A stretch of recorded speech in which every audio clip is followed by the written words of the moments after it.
3 के बारे में पढ़ा था लास्ट में हम लोगों ने, जो अनुच्छेद क्या पढ़ाई थे, 33, 34 और 35 के बारे में पढ़ा था कि नहीं पढ़ा था? 33 में क्या पढ़ा था नमन? सर कुछ स्थितियों में पूर्वाधिकारों को निराकृत कर निर्बंधित। हाँ 34 में पहली बार तो तुमने अभी इसमें एक शब्द नहीं बोला 33 में, सशस्त्र बल। हाँ, सशस्त्र बलों इत्यादि के लिए किसान मान 33 हो गया। अब 34 बोलो। मेन शब्द याद रखा करो, केवल देखो हमें केवल एक ही शब्द याद है कि सशस्त्र बलों के अधिकार मतलब सशस्त्र बलों को अधिकार फिर मिल जाएंगे, वहां पर थोड़ी वापन के कम हो जाएंगे, ये वाली बात। यहाँ 34 का एक शब्द बताओ, क्या है 34 पे क्या होगा? एक शब्द क्या पूरा लाइन बताओ, जब तो लाइन में शब्द आ जाएगा। Martial law sir. ये तो हमारे जैसे कम पढ़े लोगों के लिए एक शब्द है। बोलो रोशनी जी, क्या है 34 में? Martial law sir. Very good, इसमें मार्शल लॉ, ठीक है। और 35 में क्या है? संसद को सर वो कोई भी कानून विधि बना बनाने की सकती है शक्ति। इनको, हाँ विधि बनाने के लिए मौलिक अधिकारों के संदर्भ में। हाँ शक्ति। बस ये 3 बातें हैं, 33, 34, 35।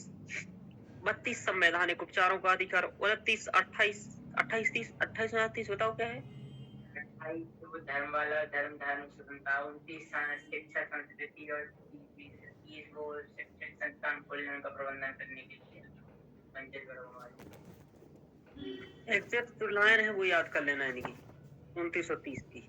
मतलब अधिकार, मौलिक अधिकारों की तुम लोग अपने मन से मत करना कि अपनी भाषा में करूं, कोशिश करना कि इनकी जो लाइन है ना, एक जगह लिख लो, बार बार वही पढ़ो। कारण ये होता है कि अपन जब लिखते हैं ना तो अपन उसका ज्यादा ही वो बता देते हैं, जबकि जो वो लाइन है ना वो मूल चीज है, और जो इसकी भाषा है जो असलियत में होनी चाहिए वो तो अलग ही लेवल की है। तो इससे अच्छा है कि जो सरल में एक लाइन अपन को पकड़ा दी है वही याद करो। समझ पा रहे हो ना? तो ये एक बार याद करने का प्रयास करना 29, 30। चलिए 25, 26, 27, 28 में क्या है बोलो?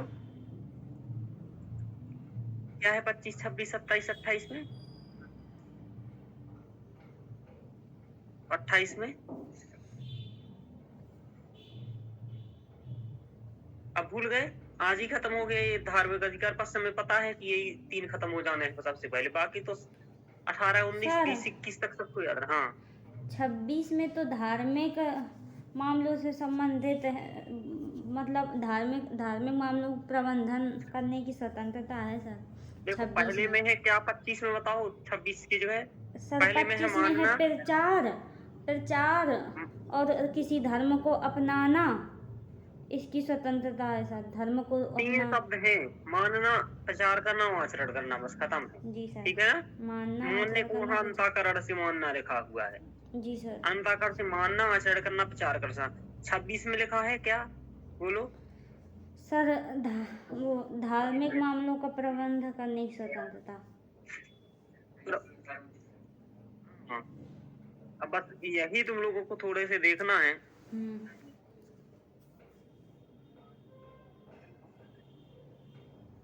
हाँ होगा कुछ तो होगा ही करेगा।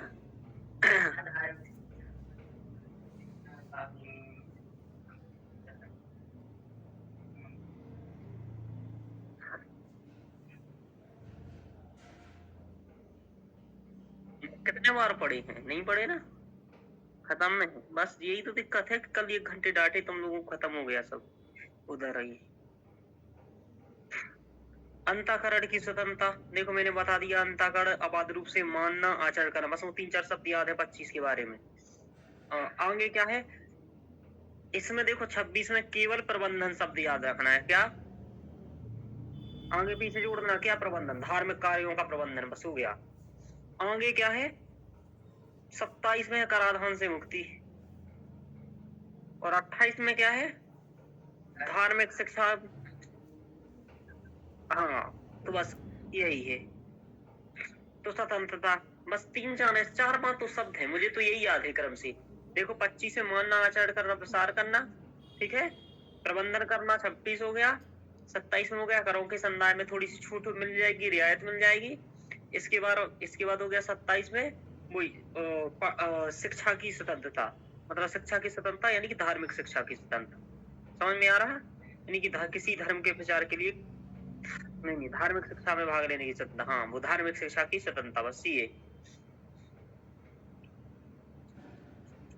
तो इस टाइप से याद एक एक अनुच्छेद होना चाहिए, है ना? हाँ सर। प्रीलिम्स तभी निकलेगा, नहीं तो वहीं के वहीं हो जाएगा प्रीलिम्स। और मेंस में तो ये अक्षर उपयोग नहीं कर पाओगे। एक बात बताऊं, मेंस प्रीलिम्स से कठिन है इस संदर्भ में। कैसे कि मेंस में यदि तुम्हें याद नहीं है तो तुम लिखोगे क्या? है, ये दिक्कत है।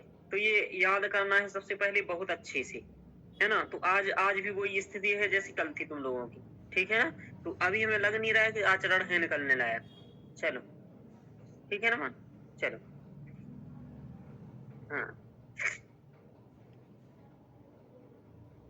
और ऐसे में पीसीएस भी नहीं निकलेगा यदि ऐसा करोगे तो, क्योंकि ये पीसीएस में तो रटंत विद्या चाहिए, रटंत ही विद्या नहीं है, ज्ञानी तो वैसे भी नहीं हो, तो दिक्कत हो जाएगी। चलो, अब हम लोग पढ़ लेते हैं डीपीएसपी, और इसको तो वैसे ही याद करना, उससे उससे अच्छे से इसको याद करना है। समझ में आ रहा? वहां एक शब्द करना था, यहाँ लाइन करना है, लेकिन फिर भी हम आपको शब्द बताएंगे एक अनुच्छेद में एक। तो अभी देखते गोला लगा लेना उस पर, है ना? चलो, अब देखो, सबसे पहले तो इसकी विशेषताएं पढ़ लेते हैं, कॉमन विशेषताएं, फिर एक एक अनुच्छेद को पढ़ेंगे इसमें, है ना? एक मिनट, वो दिख रहा है ना, मतलब बीआर वगैरह।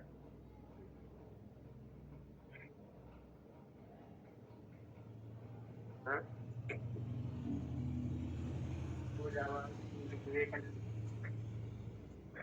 चलो आ जाओ। अब देखो थोड़ा सा पढ़ लेते हैं। आपके लिए मैं बीआर एक्ट देखते रहता हूँ, जिससे कि क्या रहे कि आपको एकदम अनुच्छेद सब आर्टिकल सहित पढ़ा सकूं। चलिए आगे चलते हैं हम लोग। मैं पहले सोचता था ये टीचर लोग इतना बड़ा से संविधान का किताब लेकर के काहे आ जाती है, समझ में आ रहा? सबसे बड़ी प्रॉब्लम ये आती है ना, जो अनुच्छेद है ना, इसमें किसमें क्या लिखा है और किसके अंतर्गत क्या लिखा है, उसकी दिक्कत सबसे बड़ी होती है। चलो, इसलिए ये सब लेके आते हैं। आगे चलते हैं। अब देखो, शब्द से समझो सबसे पहले कि राज्य के नीति निर्देशक तत्व। सबसे पहले ये सब लोग ज्यादा आप लोग वैसे कई बार सुने ही होंगे कि नीति को निर्देशित करने वाले कुछ घटक है इसमें। तत्व का मतलब घटक होता है, ठीक है ना? राज्य को निर्देशित करने वाले घटक। अब जैसे राज्य क्या है, यानी कि भारत का राज्य क्षेत्र, यानी कंप्लीट भारत है, ठीक है? रोशनी जी समझ में आया? जी सर। अब मैं ये हटा दे रहा हूँ यहाँ से, अब बोलते रहे ना रोशनी जी, है ना? हाँ जिससे सर। कि क्या हो कि मुझे आवाज आती रहे, है ना? जी सर। और सुप्रिया कोशिश कर पाओ, जब तुम बोल पाओ तो बोल रहा ना, कोई दिक्कत नहीं है ना, बोलने प्रयास करना कि बोल पाओ, ठीक है? Okay sir. चलिए, हाँ, तो नीति और सुनते बहुत अच्छे से रहना, ठीक है ना सुप्रिया? हाँ सर।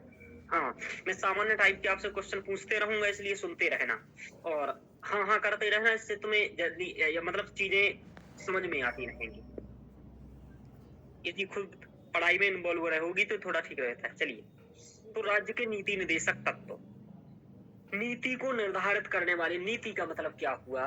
नीति का मतलब देखो ऐसा सुप्रिया कि जैसे कुछ हम लोगों को विकास करना है, मान लीजिए हमारे यहाँ महिलाएं हैं, समझ में आ रहा?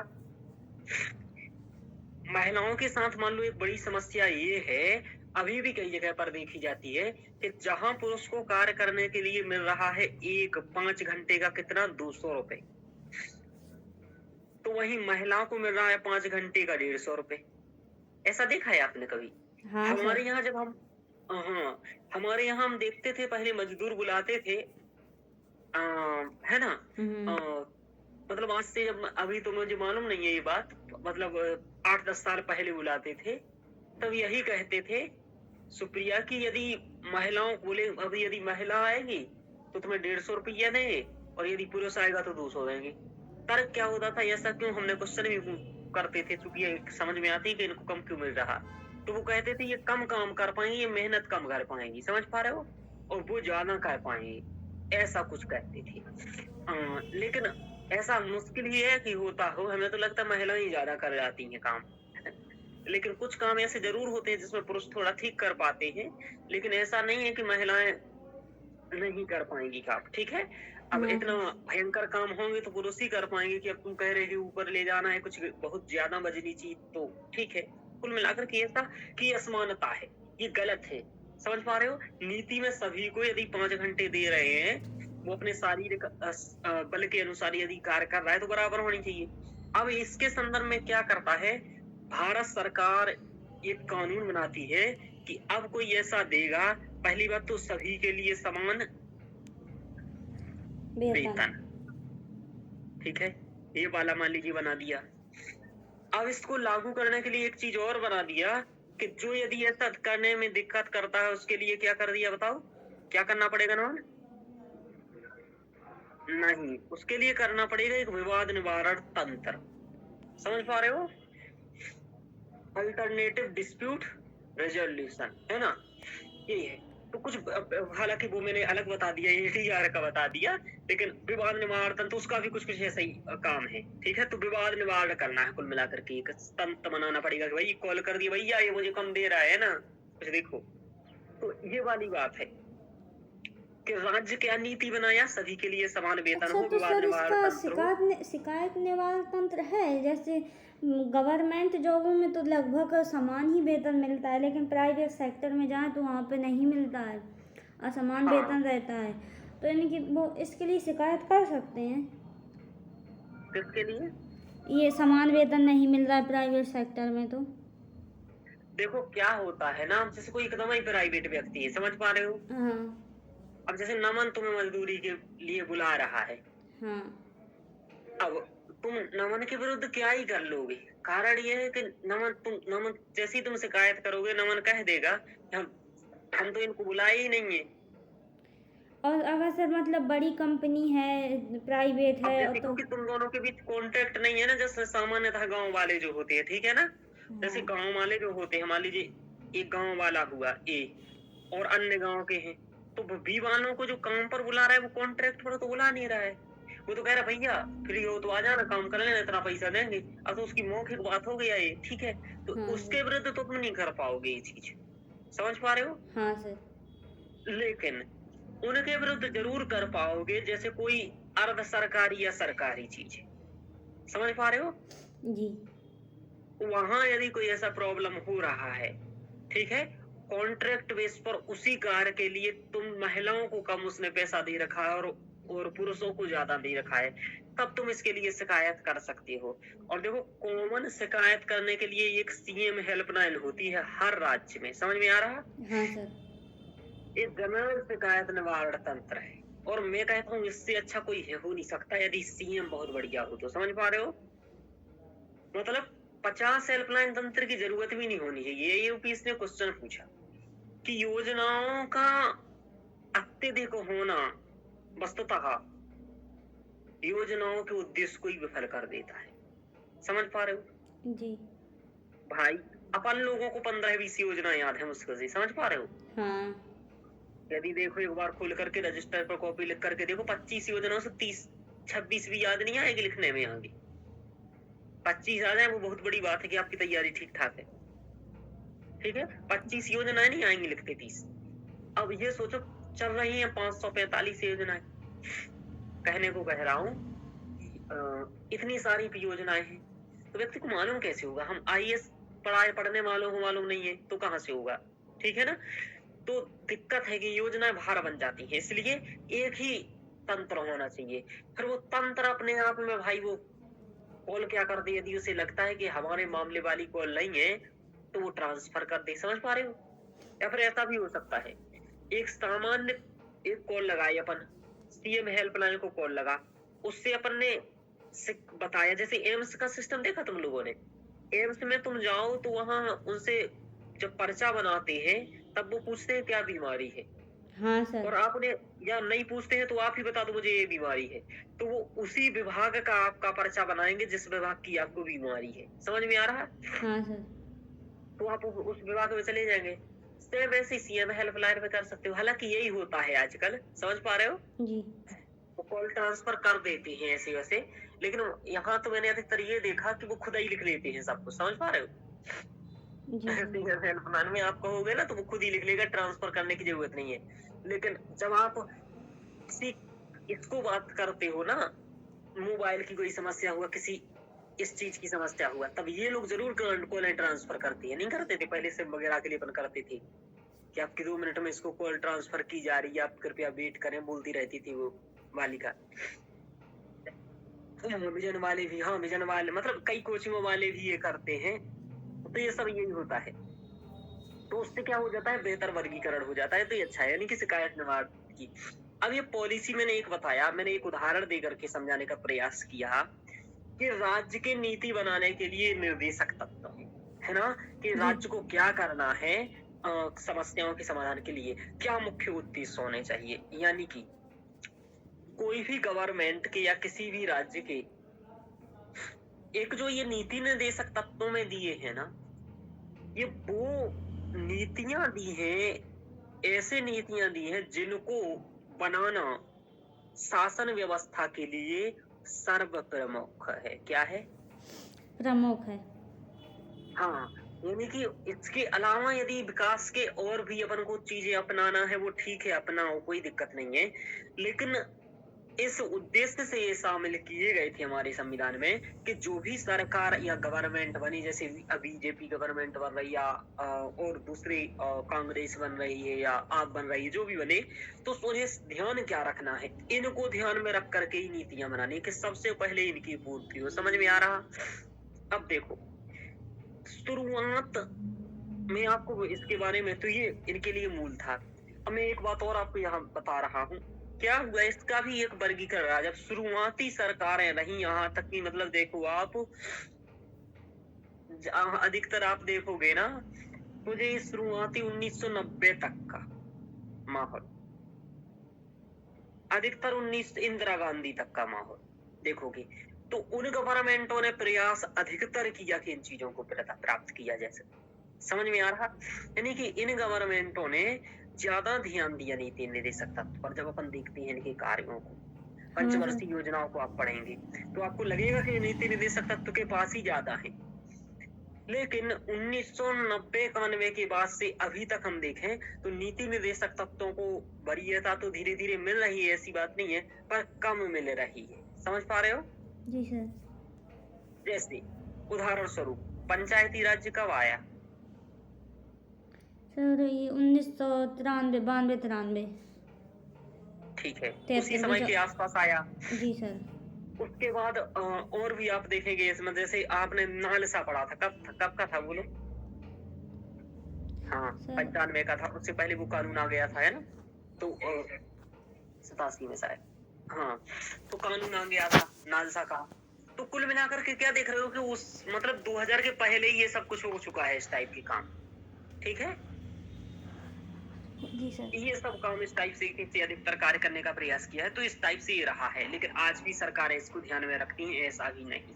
चलिए, यानी कि प्रमुख वरीयता इन्हीं पर रखना है। अब देखो, इसके लिए उपबंध ऐसा क्यों किया कि हमें पता रहे कि हमें क्या करना है। जैसे अब हम कहते हैं कि हमने आर्थिक मॉडल अपनाया, तो आर्थिक मॉडल का उल्लेख संविधान में कहाँ है? समझ पा रहे हो? मिश्रित अर्थव्यवस्था कहाँ है? कहाँ लिखा है? संविधान में लिखा है क्या मिश्रित अर्थव्यवस्था शब्द? बोलो। नहीं सर। मिश्रित अर्थव्यवस्था संविधान में शब्द का प्रयोग नहीं है जी। हाँ, तो फिर प्रयोग क्या है हमारे यहाँ? हमारे यहाँ इन नीति निर्देशक तत्व को देख करके सामाजिक आर्थिक न्याय सर।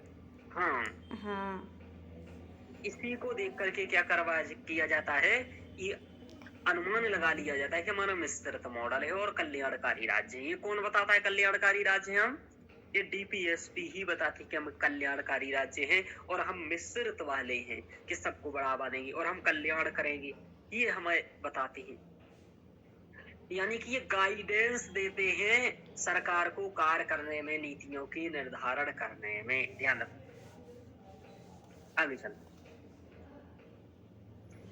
तो ये सामान्य बात समझ में आया? आगे चलते हैं। अब देखो, राज्य के नीति निर्देशक तत्व वाक्यांश उन आदर्शों को दर्शाता है जिन्हें राज्य की नीतियां या कानून बनाते समय ध्यान में रखना चाहिए। ये विधायी कार्यों के बारे में, कार्यकारी कार्यों के बारे में और प्रशासनिक मामलों में राज्य के लिए संवैधानिक अनुदेश या सिफारिशें हैं। समझ पा रहे हो? यानी कि कुछ भी कार्य करना हो, विधायी कार्य करना हो, कार्यकारी करना हो या क्या करना हो, तो मूल में ये रहना चाहिए लोक कल्याण वाली बात है। ठीक है? अब देखो और क्या कहा, यानी कि आप ऐसा कह सकते हो कि दो प्रकार के कर्तव्यों, मौलिक कर्तव्यों की बात की गई। एक तो लोगों के लिए मौलिक कर्तव्य, समझ पा रहे हो? जी सर। फंडामेंटल राइट्स, मूल कर्तव्य, मौलिक अधिकार सर बनाए एक गए। मिनट यानी रुक कि जाइए, लिखना। रिकॉर्डिंग थोड़ी इसमें दिक्कत हो गई है। ओके।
आवाज आ रही है?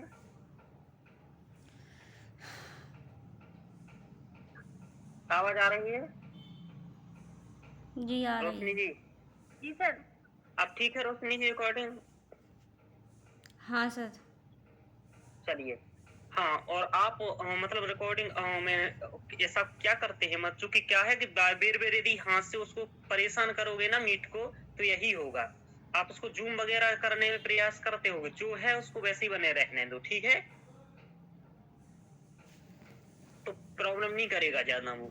चलिए, छेड़छाड़ कम करो उसको। ऐसे ज्यादा ऐसे जूम करने का प्रयास करोगे या कुछ करोगे तो हाथ से कुछ ना कुछ छुएगा तो सेटिंग बिगड़ जाएगी उसकी, ध्यान रखो।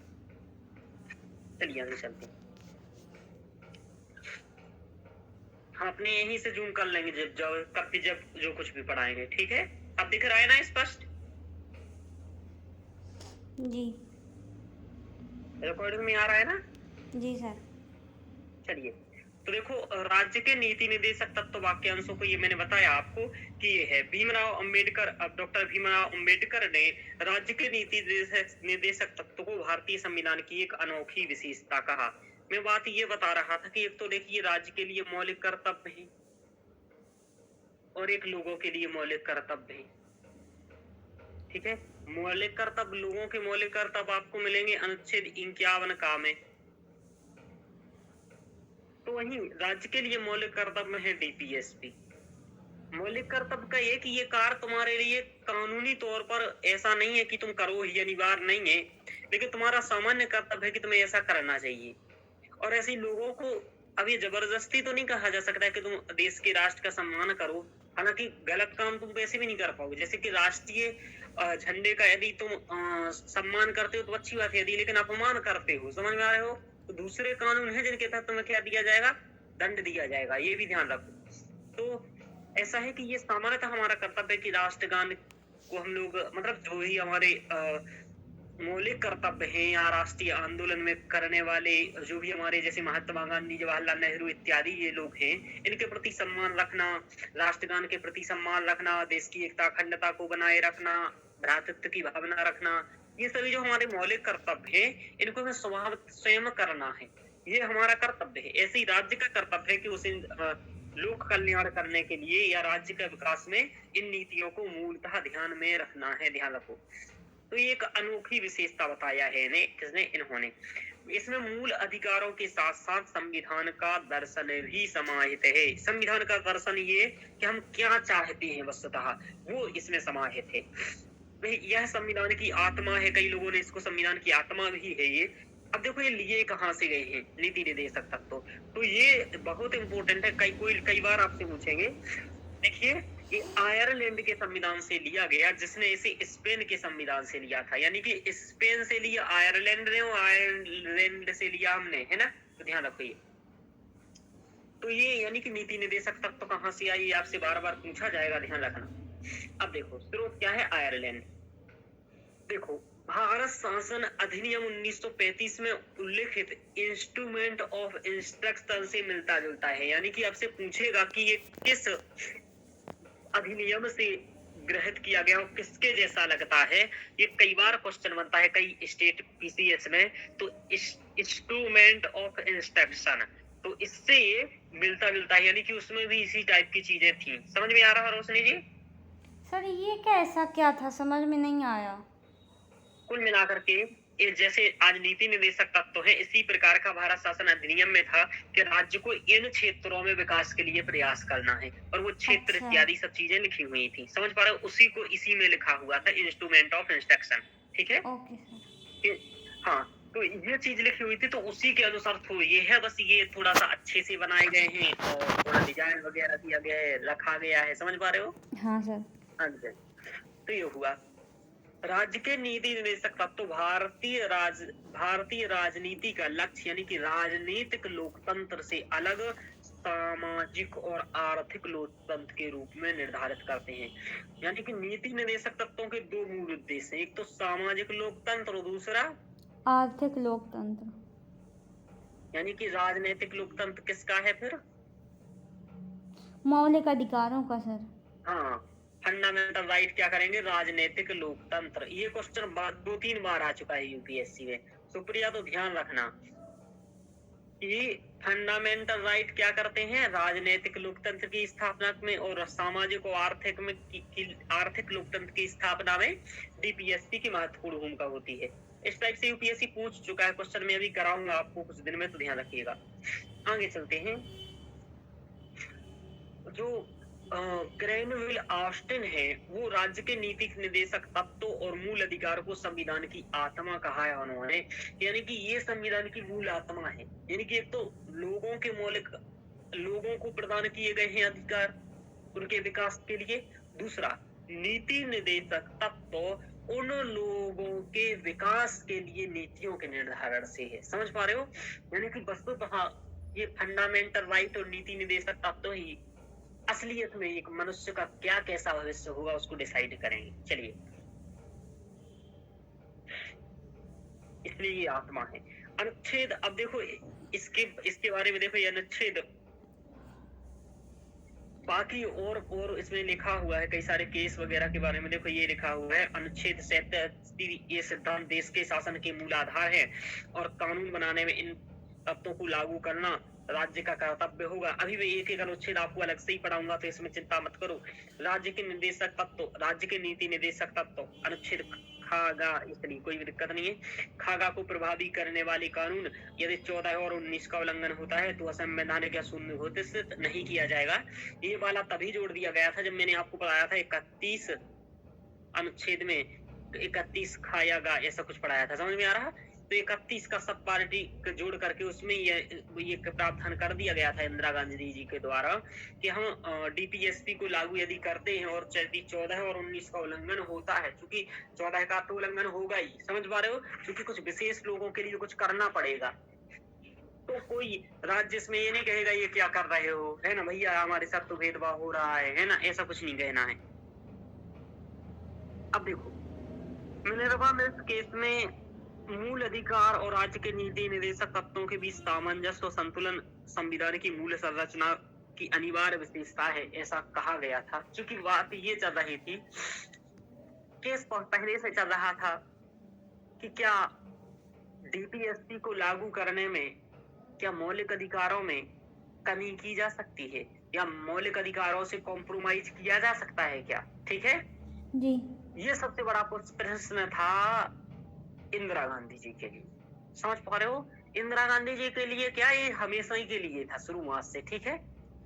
और जो मैंने आपको मौलिक अधिकारों के संदर्भ में विवाद समझाया था, वही विवाद इनके बारे में भी चल रहा था, क्योंकि पहले ही संविधान संशोधन से इन्होंने जो भूमिका कार्य करना था वो क्यों करना था, इन्हीं नीति निर्देशक तत्वों के लक्ष्य को प्रदान करने के लिए, समझ में आ रहा, सामाजिक लोकतंत्र की स्थापना के लिए, हाँ समझ सर। पा रहे हो।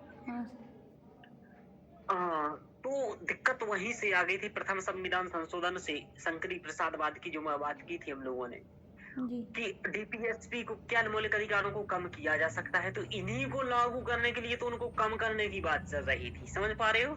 और ये अंततः निर्णय 1973 में केशवानंद भारती के बाद कंप्लीट हो गया था। फिर इसमें फिर बात आया तो वहां भी ये बात तो निर्णय हो चुकी थी कि कम कर सकते हैं लेकिन मूल ढांचे का उल्लंघन नहीं होना चाहिए, ठीक है। फिर धीरे धीरे चलता रहा, 9वीं अनुसूची बना दी गई उसके लिए, है ना। इसके बाद ये चलता रहा काम और एकदम क्लियर कर दिया कि विकास तो करना है लेकिन मूल ढांचे का उल्लंघन नहीं करना है, और दोनों ही के मध्य सामंजस्य बिठा करके चलना है कि मौलिक अधिकारों के भी उल्लंघन ना हो और विकास से भी हो, ऐसा करना है, ध्यान रखिएगा। तो इसी को लेकर के मिनर्वा मिल्स बाद इम्पोर्टेंट है, आगे चलते हैं। उनका कार्यान्वयन राज्य के अधिकार का नैतिक दायित्व होता है, यानी कि पूछा जाता है, ये शब्द वेरी इंपॉर्टेंट है, आपसे यही शब्द पूछा जाएगा। देखो, ये राज्य का वैधानिक दायित्व नहीं है, मतलब वैधानिक दायित्व नहीं है, वैधानिक दायित्व भी है, मतलब अनिवार्य दायित्व नहीं है, समझ पा रहे हो। जी सर।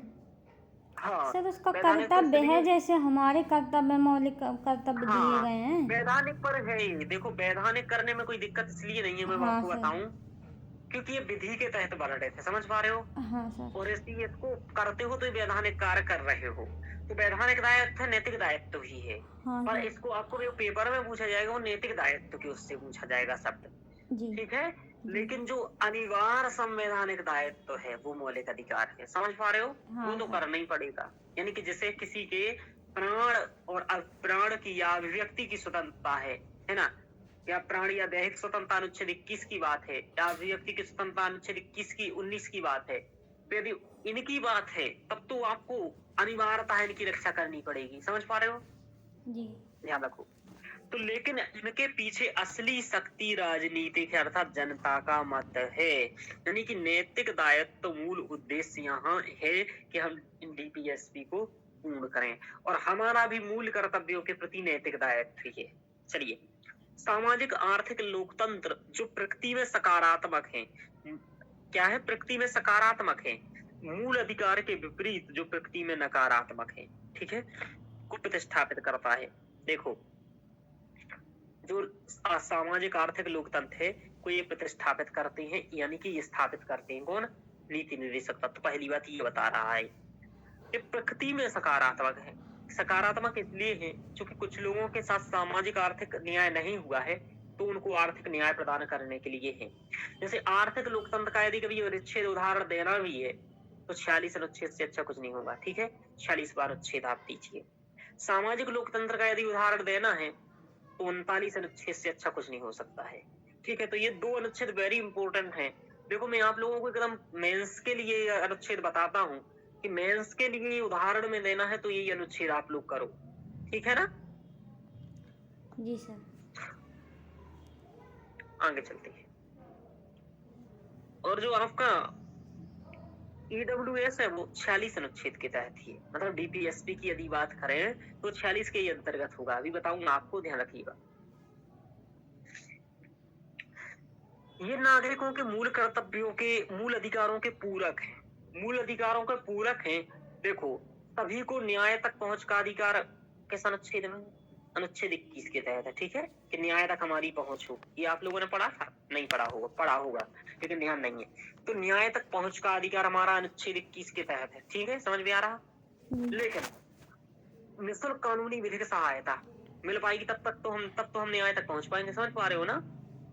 आपको कुछ आता ही जाता नहीं है, आप हिरासत में ले लिए गए हो, आप पूछ रहे हो वकील से कि कब तक छोड़ोगे, क्या होगा। यदि वो सहायता नहीं करेगा, समझ पा रहे हो, तो कैसे क्या करोगे? आपको थोड़ी ना कुछ मालूम है। समझ पा रहे हो?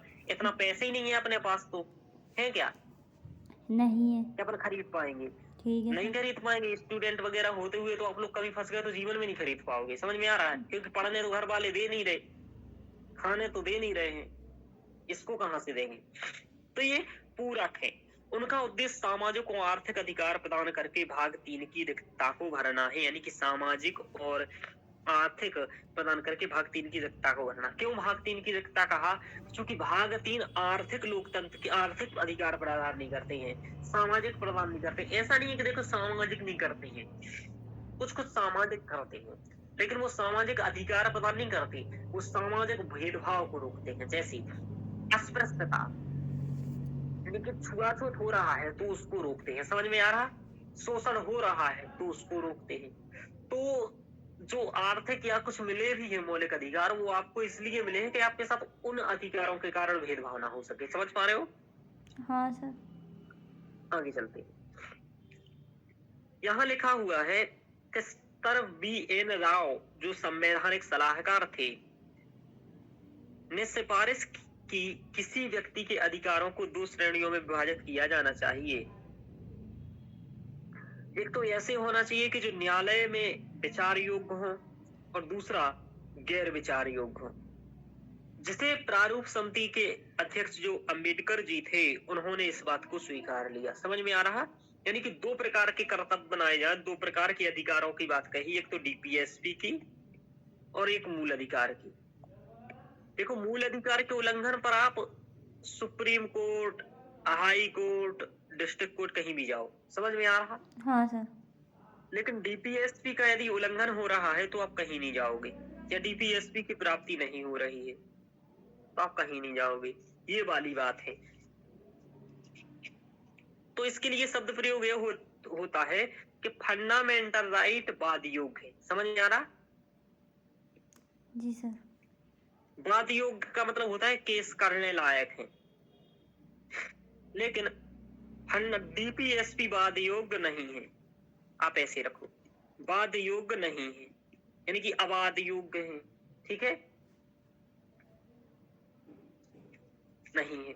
तो इसलिए यानी कि तुम इसके संदर्भ में केस इत्यादि नहीं कर सकते। ये पॉइंट सामान्यतः रहते हैं कई सारे क्वेश्चनों में। जैसे अब देखो 2000 UPSC 15 और 20 में क्या पूछा कि राज्य के नीति निदेशक तत्व कल्याणकारी राज्य का प्रतीक है, ना कि पुलिस राज्य का। समझ में आ रहा? तो बिल्कुल मैंने पहले ही शब्द बोला कि कल्याणकारी राज्य है, ये कौन दिखाता है? नीति निदेशक। ये आपको पहले ही मालूम चल चुका है। चलिए आगे चलते हैं। राज्य के नीति निदेशक तत्वों का उद्देश्य प्रस्तावना में उल्लिखित जो न्याय है, ठीक है, सामाजिक, आर्थिक, राजनीतिक न्याय की बात है ना, तो यहाँ कौन सा न्याय प्राप्त हो रहा है? सामाजिक और आर्थिक स्वतंत्रता भी है। राजनीतिक न्याय भी यहाँ हो रहा है, पर कहना नहीं है। समझ पा रहे हो? कैसे हो रहा है राजनीतिक न्याय में? आपको तो पंचायती राज्यों का गठन हुआ कि नहीं हुआ? हाँ सर। ये भी हम लोगों के शक्ति का विषय विकेंद्रीकरण के हम लोगों की सीधे भागीदारी प्रशासन में करना है। समझ पा रहे हो? जी सर।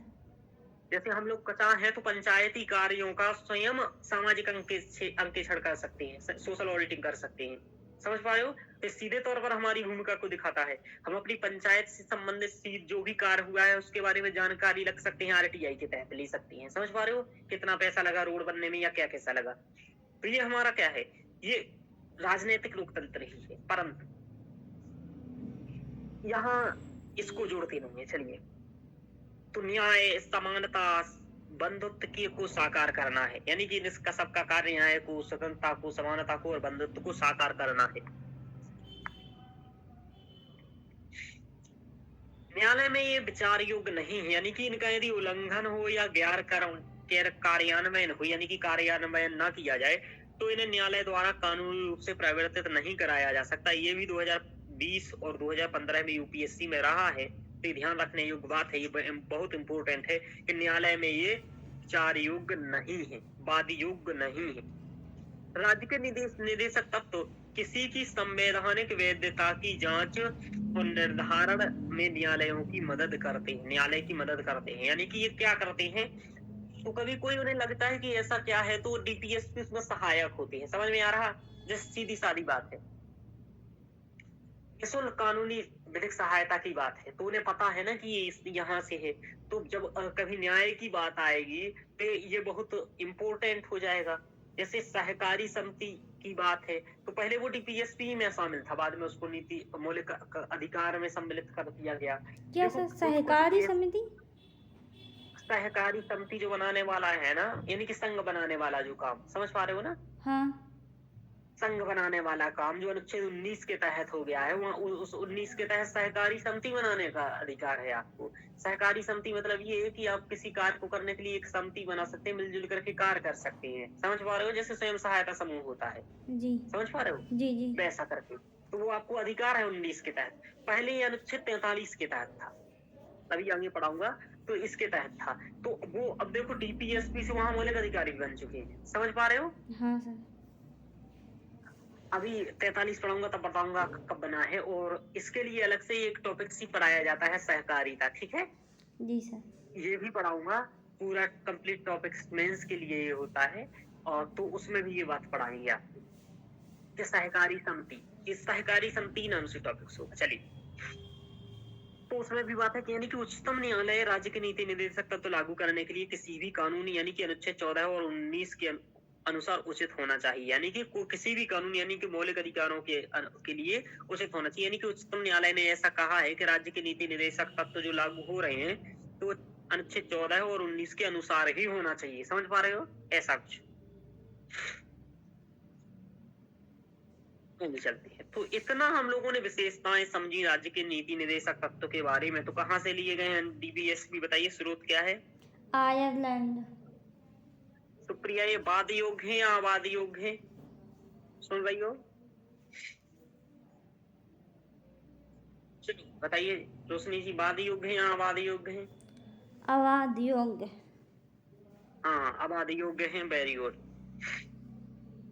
कल्याणकारी राज्य की स्थापना कौन करते हैं? डीपीएसपी। ठीक है। ये सब आपको बातें मालूम रहनी चाहिए। ठीक है, जी ये सर। हम लोगों ने जो पढ़ा है ना, ये विशेषताएं पढ़ी है।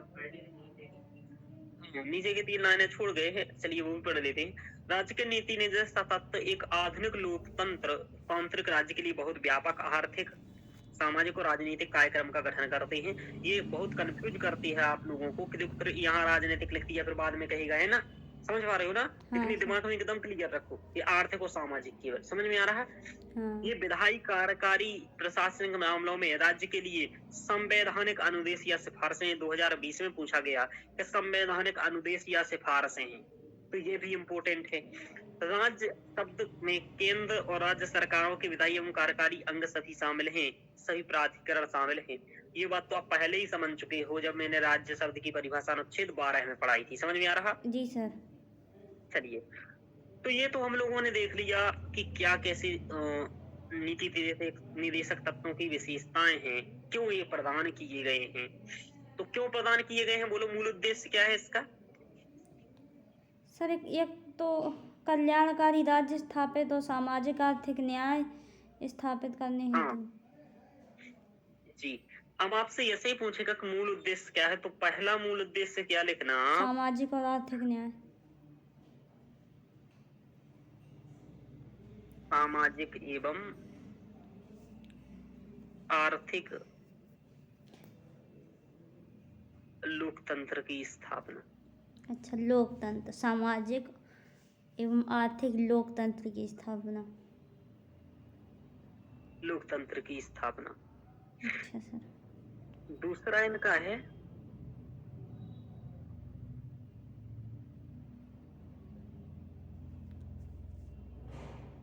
जन कल्याण सुनिश्चित करना।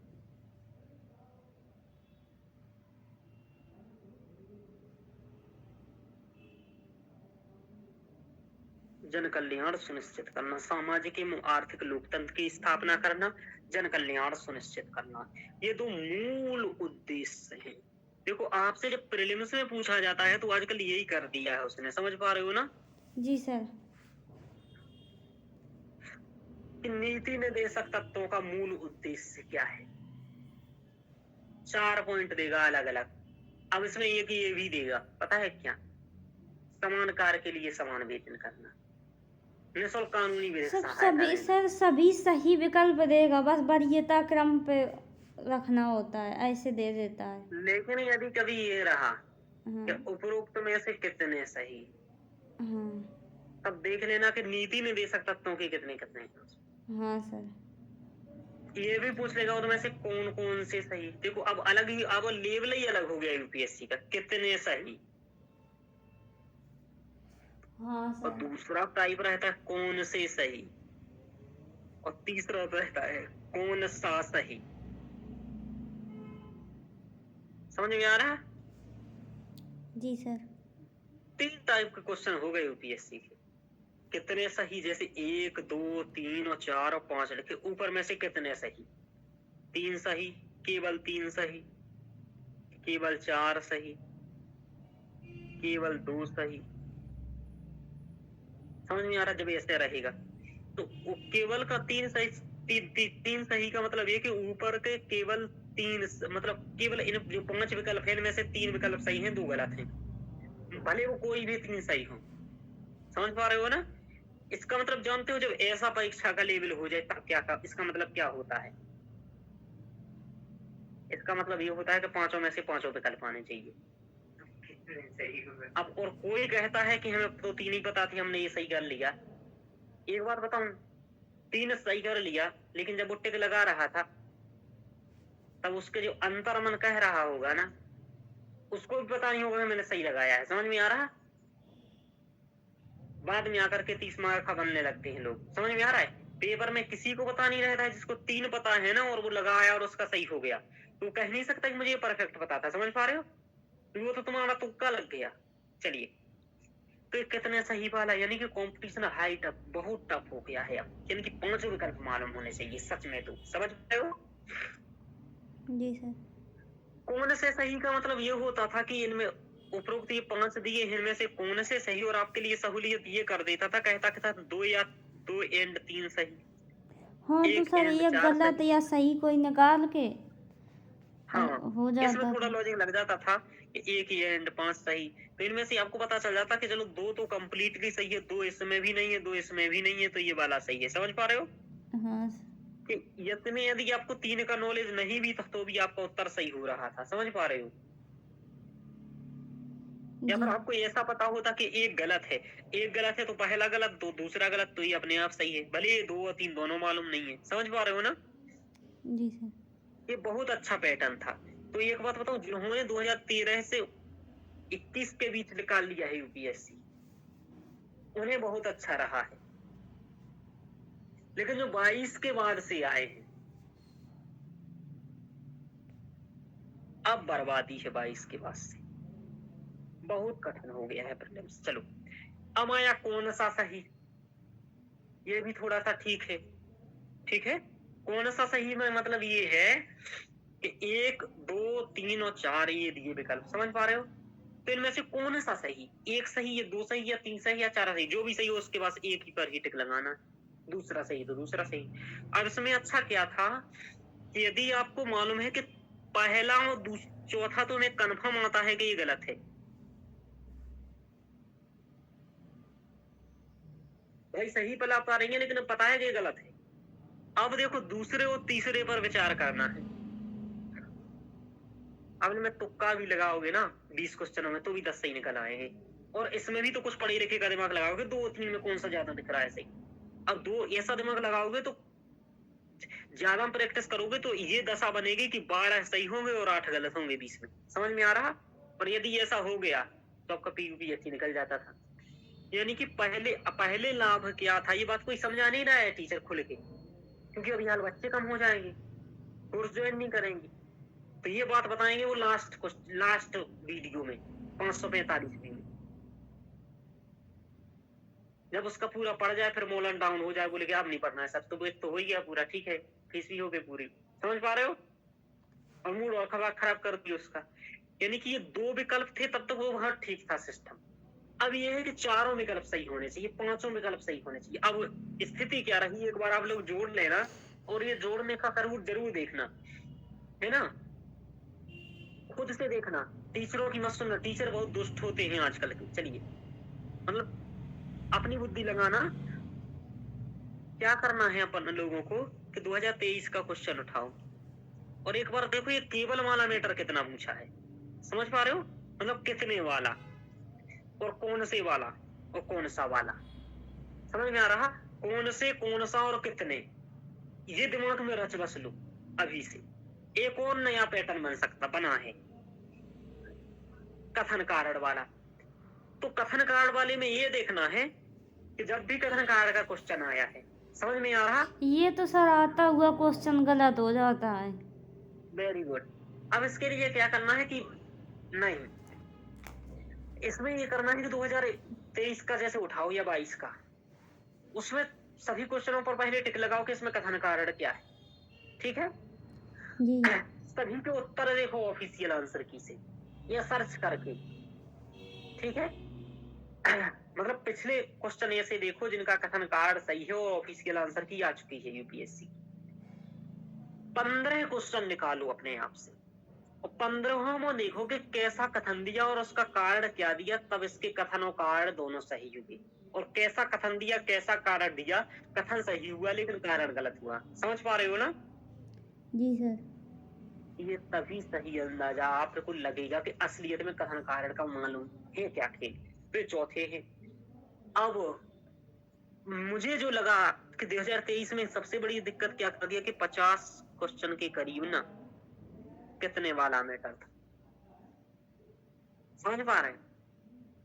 मैं एक जनरल बता रहा हूँ, मैंने क्वेश्चन अभी गिने नहीं है, क्योंकि मैंने 2023 का पेपर एक बार देखे था और इसलिए नहीं लगाया था, क्योंकि मैं सोच रहा था कि मैं ही लगाऊंगा उसको, बाद में कंप्लीटली करूंगा कि देखूंगा कितना कठिन आया, इसलिए मैंने ज्यादा अच्छे से तो विश्लेषण नहीं किया, लेकिन क्वेश्चन जरूर देखे हैं लगभग। क्वेश्चन देखने के बाद एक तो चीज, मतलब कथन कार्ड देखने के बाद एक चीज तो मालूम है कि 50 क्वेश्चन के ऊपर ही है, कम नहीं है। समझ पा रहे हो? जी कितने में से, यानी कि 50 ही क्वेश्चन अब ये वाले लगे कौन सी और कौन सही। 50 क्वेश्चन बहुत खतरनाक हो गया है, ध्यान रखो, तो ये आपको ध्यान रखना। चलिए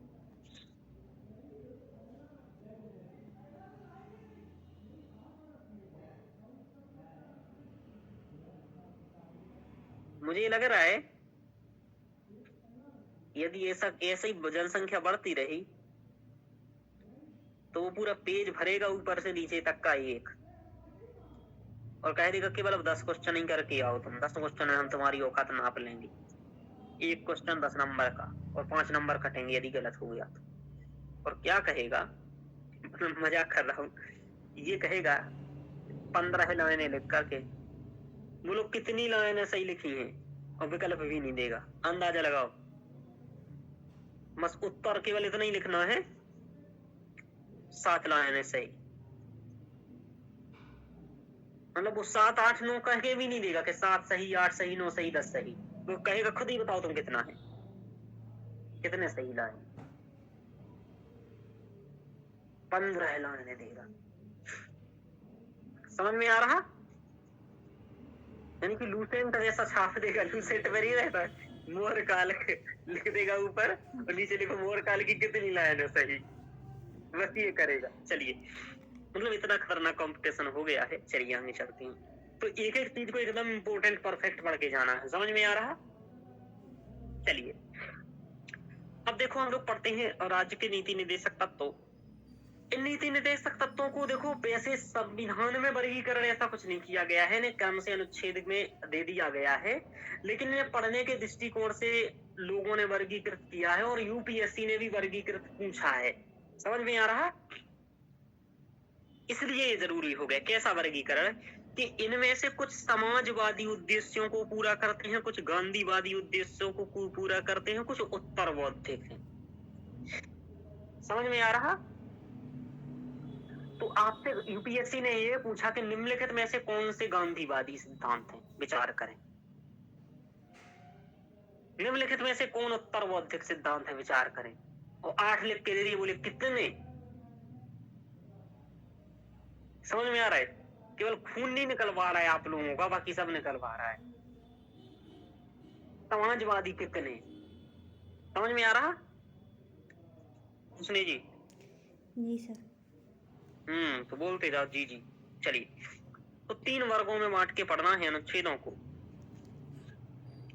अब मैं आपको एक एक करके पहले समाजवादी पढ़ाऊंगा, फिर गांधीवादी पढ़ाऊंगा और फिर उत्तर बौद्धिक पढ़ाऊंगा, और उसमें सब अनुच्छेद आते जाएंगे। तो इसमें से क्या करना है मैं आपको बताऊं। गांधीवादी और उत्तर बौद्धिक याद रखने हैं, ठीक है? क्या करना है आप लोगों को? सुन रहे हो जी सर। रोशनी जी? जी सर। गांधीवादी और उत्तर बौद्धिक ज्यादा याद रखने हैं, बहुत अच्छे से याद रखने हैं, बहुत अच्छे से। और उसके अलावा सब क्या होंगे? सर इसमें उत्तर बौद्धिक कहाँ से आ गए?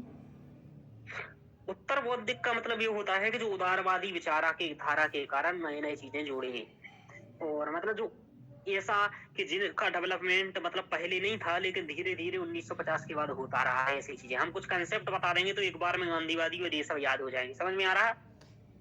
मतलब जैसे मैं याद करता हूँ कि ये है मैंने, वैसे मैं बता दूंगा। मुझे कोई भी दे देगा तब मुझे मालूम चल जाता है। कारण ये है कि मैंने 2 बहुत अच्छे से किया हूँ, गांधीवादी और उत्तर बौद्धिक, और बाकी एक को कमजोर किया हूँ, मतलब उतने रटे नहीं है, मुझे पता तो है कि इसमें क्या है। तो ये सही हो जाता है सिस्टम। समझ में आ रहा? और एक मोबाइल नंबर लिखवा दूंगा तो याद कर लेना। समझ में आ रहा?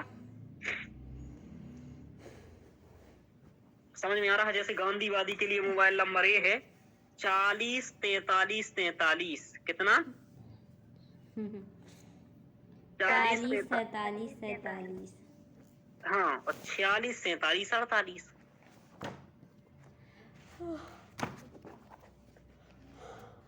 बस हो गया गांधीवादी खत्म। ऐसा नंबर कुछ करा दूंगा याद। एक बार ये नंबर लिख करके याद रख लेना दिमाग में कि 44 43 43, और डबल बार 43 आ रहा तो ये जान लेना कि दूसरे वाला 43 का आ रहा, और 43 का आने का मतलब आपको सॉरी का नहीं खा आ रहा, 43 खा आ रहा, ये ध्यान रख लेना थोड़ा सा। 40 43 43 46 47 48। अब 46 का रटना ही पड़ेगा तुम्हें लिखने के लिए, समझ पा रहे हो? 47 से रटना ही पड़ेगा, 48 से रटनी पड़ेंगी।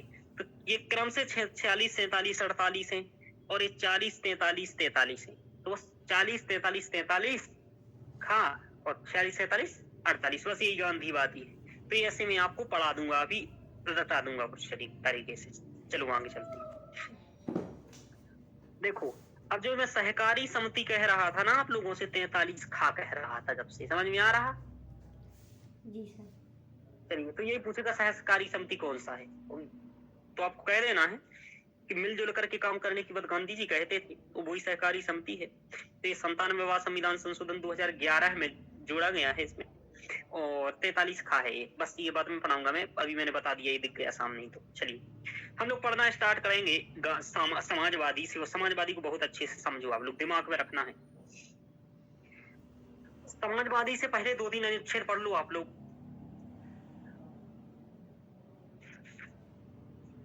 देखो, अनुच्छेद 36 से स्टार्ट होते हैं और कहां तक जाते हैं बोलो? 51 तक। तो 36 में क्या लिखा है सर? लिख लीजिए। सर ये कहा है जो अनुच्छेद 13 में परिभाषा दी गई है राज्य की। 12 में, 13 में नहीं, 12 में। अच्छा हाँ 12 में, वही यहाँ पर मतलब जो उसमें राज्य की परिभाषा दी गई है वही यहाँ पर मानी जाएगी। हाँ, तो इसमें ये कहा गया 46 में कि राज्य का अर्थ जो 12 अनुच्छेद में बताया था हाँ वो यहाँ मान लेना तुम। हाँ ऐसे ही लिखा है, देखो पढ़ के बताता हूँ। कह रहा है, इस भाग में जब तक कि संदर्भ में अन्यथा अपेक्षित ना हो, राज्य का वही अर्थ होगा जो भाग 3 में था।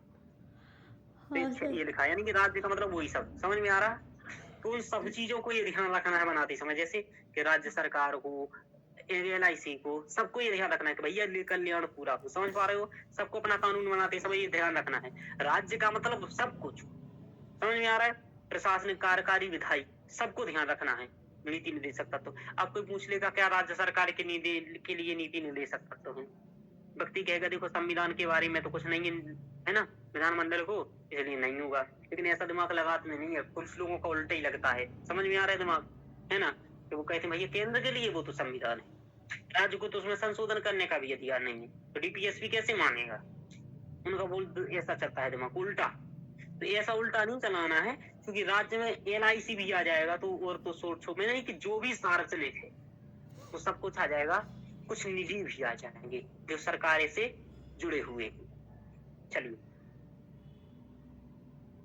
तो ये वाली बात आ गया। चलिए, तो ये 36 इंपोर्टेंट हो गया है कि स्पष्ट है क्या है। अब देखो 37 भी मैं पढ़ के बता रहा हूँ, सुन लो एक बार। 37 में ये लिखा है कि इस भाग में अंतर्विष्ट तत्वों का लागू होना, यानी कि जो इस भाग में तत्व है ना उनके लागू होने के बारे में है। डिटेल्स में सुन लो। इस भाग में अंतर्विष्ट उपबंध किसी न्यायालय द्वारा प्रवर्तनीय नहीं होंगे, यानी कि न्यायालय में प्रवर्तनीय नहीं होंगे। किस अनुच्छेद में लिखा है ये भी पूछ लेगा। हाँ सर। तो अनुच्छेद 33 में लिखा है, यानी कि वाद योग्य नहीं। ये कहाँ से बता रहे हो सर? यही। किंतु फिर भी इनमें अधिकथित तत्व देश के शासन में मूलभूत है और विधि बनाने में इन तत्वों को लागू करना राज्य का कर्तव्य है। जो मैंने बताया था, राज्य का कर्तव्य क्या है? तो राज्य का कर्तव्य क्या है DPSP में किस अनुच्छेद में कहा गया है? हाँ, इस लेवल का कंपटीशन सन बढ़ने वाला है। समझ में आ रहा? आगे चलते हैं। तो 37 अनुच्छेद हो गया है, ये बहुत इंपॉर्टेंट चीज है ना। तो देखो मूल संविधान पढ़ने से भी बहुत सारी चीजें समझ में आती हैं। चलिए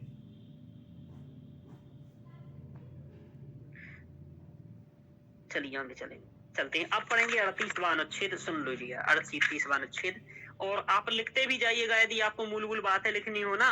46, 36 में क्या है, 37 में क्या है, 38 में क्या है, तुम बताते जा रहा हूँ। शब्द उतना ही बता रहा हूँ जितना काम का है, क्योंकि भाषा बहुत खतरनाक है।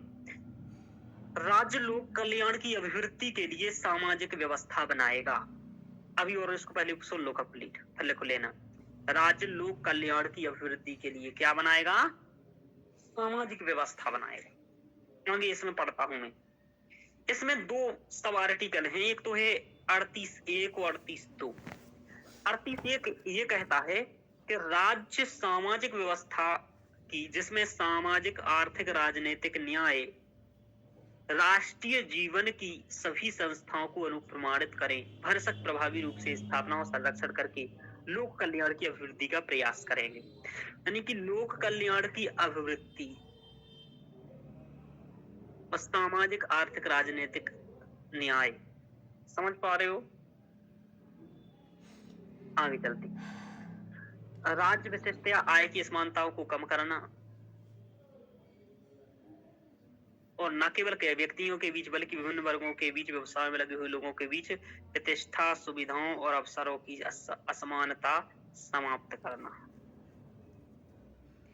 अब देखो लिख लो आप लोग। लिख रही हो रोशनी जी? जी सर। अब मैं आपको जो लिखा रहा हूँ वो एकदम क्लियर से लिख लो। देखो अनुच्छेद 38 में क्या है? एक तो सामान्यतः इसका ये है कि राज्य लोक कल्याण के लिए सामाजिक व्यवस्था बनाएगा, तो ये तो 38 ही में लिखा हुआ है, राज्य है ना? लोक कल्याण हेतु सामाजिक व्यवस्था बनाएगा। तो ये तो कॉमन बात है। अब इम्पोर्टेंट ये है कि 38(1) में ये लिखा हुआ है कि सामाजिक आर्थिक राजनीतिक न्याय, ये शब्द इम्पोर्टेंट है कि राज्य क्या करेगा, सामाजिक आर्थिक राजनीतिक की व्यवस्था करेगा। तो सामाजिक आर्थिक राजनीतिक, जी, राजनीतिक न्याय स्थापित करेगा। राजनीतिक न्याय स्थापित करने का प्रयास करेगा। अब ये हो गया, तो ये नोट्स में लिख लो एकदम कंप्लीट आप, ठीक है। हाँ सर। अब देखो, कोचिंगों के नोट्स पढ़ने से भी स्पष्टीकरण नहीं हो पाता है, देख रहे हो ना, क्योंकि अनुच्छेद ये लोग बहुत अच्छे से लिखते नहीं है। देखो, और साथ में ही इसमें लिख लो अनुच्छेद 38(1) में ही कि लोक कल्याण की अभिवृद्धि करेगा। लोक कल्याण की अभिवृद्धि,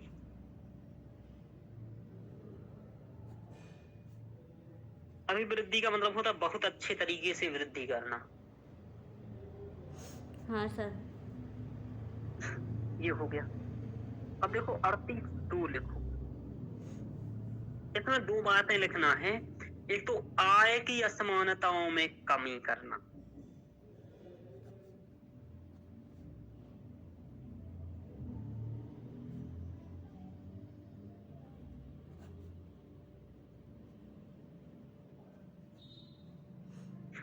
आय की असमानता में कमी करना।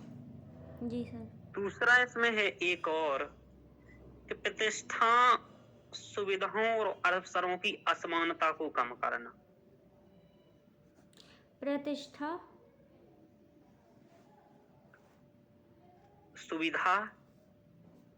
सुविधाओं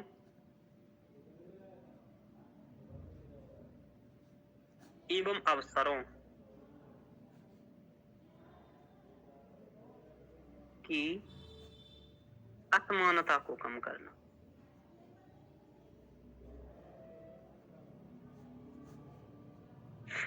ये लिखा हुआ है, और ये आपको याद रखने हैं बहुत अच्छे से 4 चीजें कि लोक कल्याण की अभिवृद्धि हेतु सामाजिक व्यवस्था बनाए रखने के संदर्भ में ही, और सामाजिक आर्थिक राजनीतिक न्याय अनुच्छेद किसमें है, 38 में है ना, 38(1) की, और लोक कल्याण की अभिवृद्धि, ये हो गया।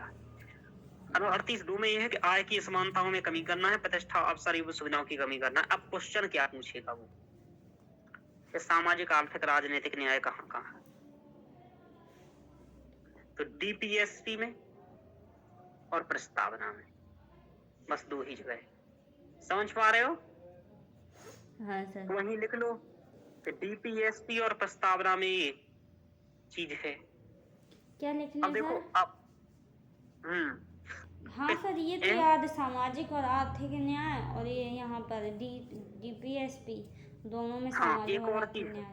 प्रतिष्ठा और अवसर की समता और प्रतिष्ठा और अवसर की असमानता में कमी, ये कहाँ कहाँ है?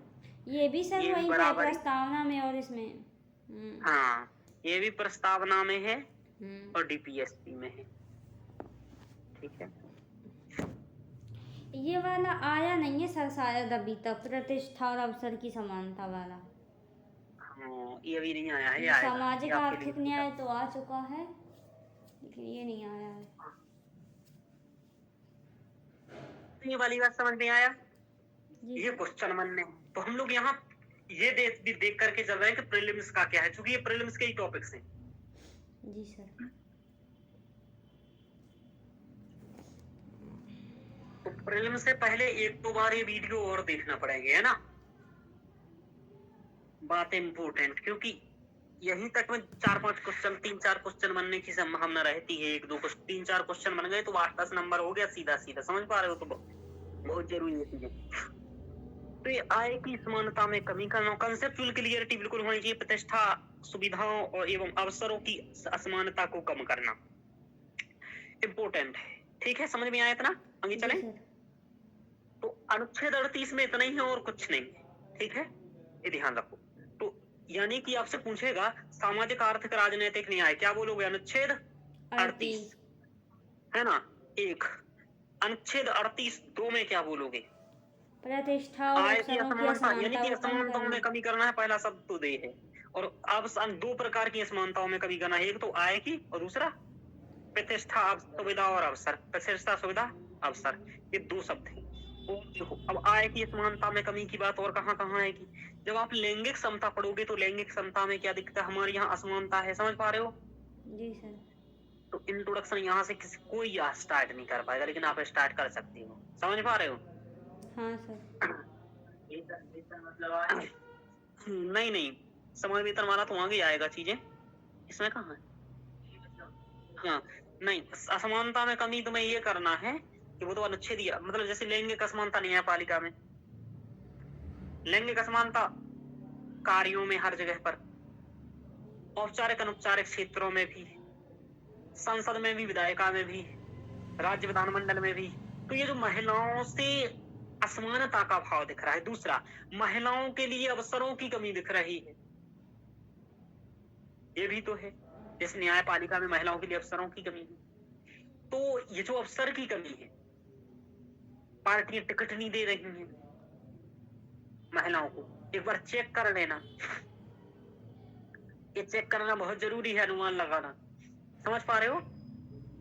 अभी जैसे बीजेपी टिकट दे देगी, कांग्रेस टिकट देगी, समझ में आ रहा? जी। तो एक बार लिस्ट निकाल लेना, 445 जितना भी 545 को ये टिकट दे रहे हैं, ठीक है? जी। और एक बार जोड़ लेना आप लोग, ठीक है, कि कितनी महिलाओं के नाम है उसमें। इससे आपको ये मालूम चल जाएगा कि राजनीतिक पार्टी के अंदर कितना लोकतंत्र है और कितना लैंगिक न्याय है, समझ पा रहे हो ना? जी जब सर। पार्टी के अंदर न्याय नहीं है तो वो आकर के क्या न्याय करेंगे? तो ये आंकड़ा ना तुम लोगों को लिखने में काम आएगा, समझ पा रहे हो? हाँ सर।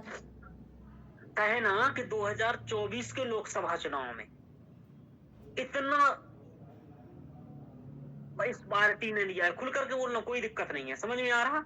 हाँ सर, इसमें दोनों नहीं तीनों है दिक्कत। पार्टियों के पर लिख करके रखना हाँ। कि दो, चूंकि राष्ट्रीय, ऐसा कहना कि राष्ट्रीय पार्टी बीजेपी, राष्ट्रीय पार्टी कांग्रेस या राष्ट्रीय पार्टी, ये दोनों का बस लिख के रख लेना।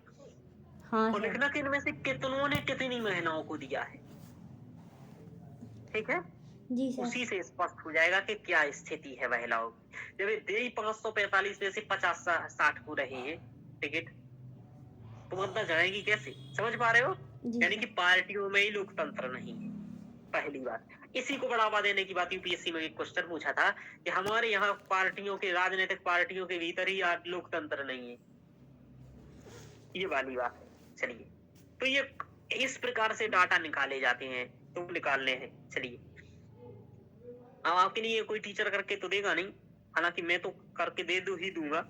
चलिए, पर लिस्ट को छांटना आप लोग देख लेना एक बार। चलो, अभी सभी बार की घोषणा हो जाए ना, उसके सर बाद सभी कैसे लास्ट में लिस्ट लिस्ट आ जाएगी। निकाली जाएगी? क्या? कैसे निकाल सकते हैं लिस्ट? गूगल पर आ जाएगी कुछ दिन में पूरी कंप्लीट, अभी कंप्लीट नहीं आई है ना। अच्छा। अभी क्या होता है, कई बार में घोषणा होती है पार्टियों के टिकट की, ठीक है? तो ये जब चुनाव आ ही जाएगा ना तब निकालना, मतलब चुनाव हो जाए तब के करीब निकाल लेना। इसको बात को लिख के रखना, जब चुनाव आ जाए तो सबको मिल चुके होंगे टिकट। अब दो लिस्ट निकाल लेना, कांग्रेस की कंप्लीट लिस्ट और बीजेपी की कंप्लीट लिस्ट, और उसमें एक बार महिलाओं के नाम देख लेना। जी सर। गोला लगा देना केवल महिलाओं के नाम पर, फिर देखना कितना है। समझ में आ रहा? हाँ सर। चलिए, और फिर देखना कि उसमें से कितनी महिलाओं में से कितने मंत्री बनाए गए, ठीक है? जी। हाँ, तो उससे और अच्छी स्थिति पता चल जाएगी। और ये सब आंकड़े यूज कर सकते हो, यही आंकड़े अच्छे होते हैं। या आप खुद बता रहे हो कि नहीं यार देखो कि व्यावहारिक आंकड़ों पर बात आंकड़े कर हो रहे गए हैं। सर। हाँ, ये प्रमाणिक आंकड़े होंगे, वो देख लो, तुम ही देख लो ना सर्च करके, समझ में। ये भी लिख लेना, मतलब पता कर सकते हो ना कि ये थोड़ा सा दिक्कत देखे रहेगा कि ये किस वर्ग की है, समझ पा रहे हो? जी। हाँ, कि ST SC की हो सकता है उसमें एक ही ना हो, समझ पा रहे हो? हो सकता है दो ही हो। तो ये आंकड़े, और जैसे अब ये आंकड़े कहाँ से निकाले गए हो कि न्यायपालिका में उच्च न्यायालयों में 1100 न्यायाधीश है, केवल 2 ही हैं उसमें ST SC के। तो ये आंकड़ा ऐसे ही निकाला होगा किसी ने, समझ पा रहे हो? जी सर। लिस्ट में से देखा होगा कितना महिलाएं हैं, फिर देख लिया होगा कितना ST SC की हैं, तो पता चल गया होगा क्या है। चलिए आगे चलते। तो ये हम लोगों ने देखा। अब हम लोग आगे वाला अनुच्छेद 39 पढ़ने वाले हैं। आगे चलते हैं। 39 में बहुत सारा सिस्टम है। देखो 38 भी इसमें लिखा हुआ है अनुच्छेद। देखो 38 लिखा हुआ है समाजवादी में, तो समाजवादी में इसमें भी लिखा हुआ है PDF में, देख लीजिए। राज्य सामाजिक व्यवस्था में लोक कल्याण की अभिवृद्धि हेतु तो सामाजिक आर्थिक राजनीतिक न्याय सुनिश्चित करेगा। तो देखो इसमें इतनी लाइन लिखी हुई है, तो लोक कल्याण की अभिवृद्धि लिखा हुआ है। ये 2 बातें तो इसमें भी लिखी हुई हैं।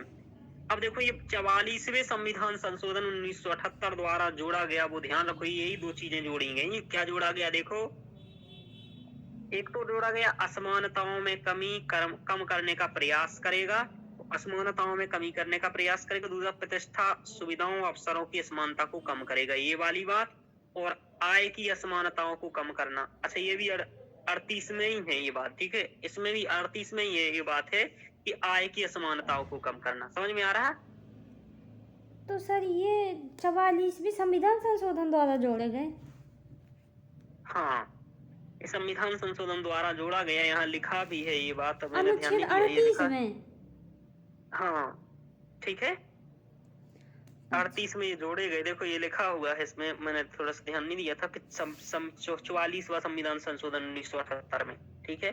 तो सर एक तो ये जो था लोक कल्याण की अभिवृद्धि, सामाजिक और सामाजिक आर्थिक राजनीतिक न्याय सुनिश्चित करेगा, आय की और ये भी असमानता। जोड़ा है देखो, मतलब ये खंड 1 जोड़ा, जो ये मैंने बताया ना सामाजिक आर्थिक राजनीतिक न्याय वाला। हाँ सर।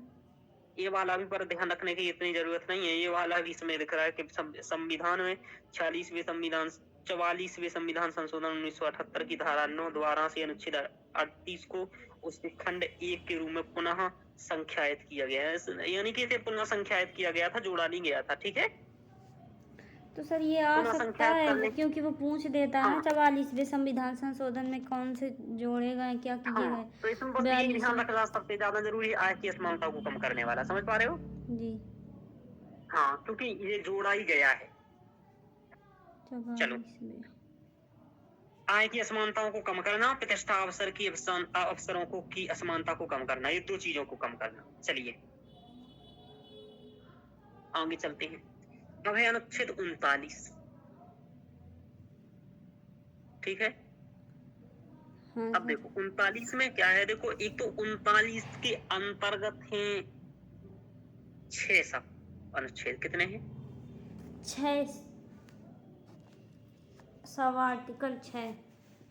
1 2 3 4 5 6 और छठवा जोड़ा गया, तीसरी स्टार लिखा है, मतलब ये 42वें संविधान संशोधन। कोई बात नहीं, आगे बता दूंगा, ये लिखा भी है आगे, छठवे के आगे 42वां संविधान संशोधन। चलो अब देखो इसमें क्या है कि 6 अनुच्छेद हैं और ये वेरी वेरी इंपॉर्टेंट है, आपको रट लेना है 6, मतलब ये यूज करने में मेंस में भी बहुत काम आएंगे आपको। हाँ सर, और ये क्वेश्चन प्री में भी आता ही है सर, DPSP से तो हाँ चलिए, लगभग। देखो अपने नागरिक इसमें मूल बात तो ये है इसमें कि राज्य द्वारा अनुसरणीय कुछ नीति तत्व ये हैंगे कि अपने नागरिकों पुरुषों और महिलाओं के लिए समान रूप से आजीविका के पर्याप्त साधन सुनिश्चित करना। तो महिलाओं के लिए और पुरुषों के लिए समान आजीविका के पर्याप्त साधन, आजीविका के पर्याप्त साधन, यानी कि इससे कहो ना कहो ये रोजगार की बात करता है कि नहीं करता है? जी सर। आजीविका के पर्याप्त साधन तभी होंगे जब उसको आजीविका का कुछ रोजगार मिल जाए तो पर्याप्त साधन हो जाएंगे। मेन बात रोजगार की दिख रही है। चलिए आगे चलते। तो इसमें है आजीविका के पर्याप्त साधन सुनिश्चित करना। तो एक ध्यान शब्द रखना है इसमें, बस आजीविका के साधन। समझ में आ गया? कितना याद रखेगा तो सब याद रहेगा। अब देखो 2 में क्या है 39, यह सुनिश्चित करता कि समुदाय के भौतिक संसाधनों का स्वामित्व और नियंत्रण का वितरण सर्वोत्तम हो, यानी कि जो समुदाय को भौतिक संसाधनों का जो स्वामित्व है और नियंत्रण है वो सर्वोत्तम हो। यही तो होता है संसाधनों का सर्वोत्तम वितरण करना। ठीक है, यानी कि समुदाय के भौतिक संसाधनों का स्वामित्व नियंत्रण इस प्रकार बांटा हो जिससे सामूहिक हित का सर्वोत्तम रूप से साधन। कुल मिलाकर के ये तो उल्टा सीधा रखता है। कुल मिलाकर के ये कि भौतिक संसाधनों को जो हम बांट रहे हैं वो स्वामित्व और नियंत्रण सभी में बटे सर्वोत्तम तरीके से बांटे जाएं। जैसे हम इसमें पीडीएस वगैरह बांट रहे हैं, गेहूं वगैरह बांट रहे हैं, समझ पा रहे हो, जी सर। खाद्यान्न सुरक्षा के लिए। समझ में आ रहा? हाँ सर। सुप्रिया सुन रही हो? हाँ सर। हाँ, बोल नहीं रही हो? सॉरी सर, वो मतलब मैं बोल नहीं पाई। ठीक है, चलिए। तो भौतिक संसाधनों का स्वामित्व और नियंत्रण है। देखो 39(3) में यह सुनिश्चित करना है आर्थिक प्रणाली के संचालन के परिणाम स्वरूप धन और उत्पादन के साधनों का संकेंद्रण न हो। यही पूछा यूपीएससी 2021 यूपीएससी के धन और उत्पादन के साधनों का संकेंद्रण न हो। अब देखो यूपीएससी यहाँ से पूछ रही है कि धन और उत्पादन के साधनों का संकेंद्रण नहीं करना है, विकेंद्रीकरण करना है धन और उत्पादन के साधनों का। यानी कि यही दिखाता है कि भाई हमें कितना जरूरी विकेंद्रीकरण करना जरूरी है, क्योंकि संकेंद्रीकरण को मना कर रहा है 39 तो जब आप लोगों को अभी मैं एक संघवाद पढ़ाऊंगा, संघवाद के बाद में एक यूनिट पढ़ाऊंगा जिसका नाम होगा पंचायती राज। समझ में आ रहा? पंचायती राज जिसमें तो अभी मैं पढ़ाऊंगा कि कैसे आया है अनुच्छेद 40 के तहत, गांधीवादी सिद्धांत के तहत। मैंने बताया था 40, 43, 43 और क्या बताया 43, 48। बस ये जो मैंने 40 बताया था अनुच्छेद 40 में ये बातें हैं। ठीक है, अभी आप देखोगे पहले ग्राम पंचायतों का गठन, यानी कि ग्राम पंचायतों का गठन का मतलब होता है शक्ति का विकेंद्रीकरण करना और नीचे रहना। और ये क्या कह रहा, संकेंद्रण को रोकना, इसका मतलब विकेंद्रीकरण करना। समझ पा रहे हो? तो धन और उत्पादन के साधनों को एक रहने जो करना है। जैसे कि धन और उत्पादन के साधनों का भी संकेंद्रण कुछ ही राज्यों में है। समझ पा रहे हो? इसका मतलब समझ रहे हो कि हमारे यहाँ सभी राज्यों का समान विकास नहीं हुआ है अभी। ठीक है, हाँ, जैसे बिहार हुआ, छत्तीसगढ़ हुआ, कुछ अभी पूर्वोत्तर राज्य हैं, यहाँ कोई जा ही नहीं रहा है। ठीक है, उद्योग करने, और लेकिन इसलिए तो इन्हें विशेष राज्य का दर्जा दिया गया है। जब विशेष राज्य का दर्जा दिया जाता है, बात तो यही है कि हम लोगों को नॉलेज पूरा रहता नहीं है ना, दिक्कत आती है कनेक्ट करने में। विशेष राज्य के दर्जा देने से क्या होता है, कॉर्पोरेट करों से छूट होती है। ठीक है, कई सारे उत्पाद कर या दुनिया भर के करों से छूट होती है उन कंपनियों को। अभी मैं लिखा दूंगा कौन कौन से करों से छूट होती है। एक दो कुछ दिन के अंदर ही मैं ये टॉपिक्स आपको पढ़ाऊंगा कि विशेष राज्य का दर्जा और उसके लाभ। समझ में आ रहा? अनुदान ज्यादा मिलता है इन लोगों को। ठीक है, यानी कि ऐसा समझो आप कि जितना भी राज्यों को पैसा मिलता है उनका 30% पैसा 11 राज्यों को मिलता है जो विशेष दर्जा प्राप्त राज्य।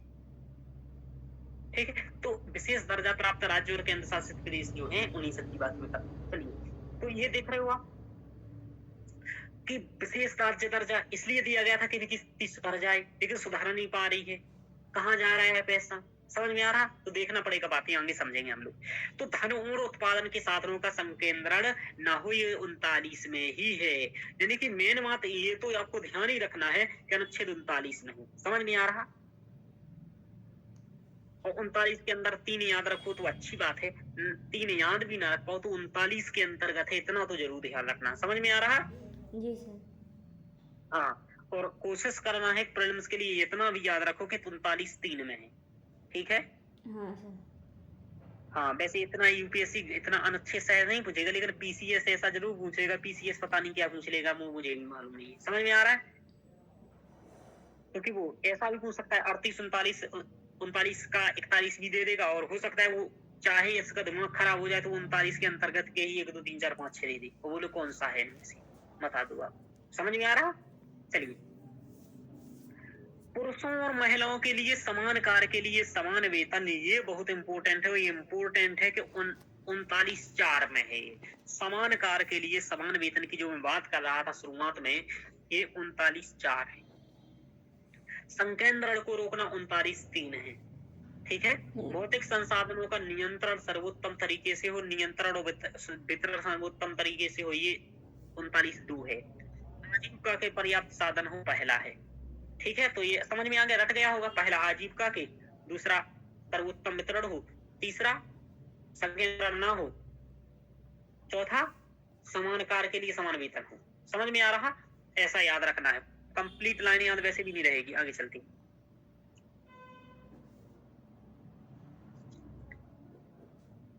अब देखो आगे चलते हैं हम लोग और भी बता देते हैं आपको बातें। चलिए एक मिनट। तो ये हम लोग देख लिए कि आजीविका के क्या हो, हाँ साधन निश्चित हो। चलिए ये हो गया। दूसरा हम लोगों ने बोला कि भौतिक संसाधनों का स्वामित्व और वितरण सर्वोत्तम हो। इसके बाद हम लोगों ने उत्पादन के धन और उत्पादन के साधनों का संकेंद्रण ना हो। समान कार्य के लिए क्या हो, समान वेतन हो। ठीक है।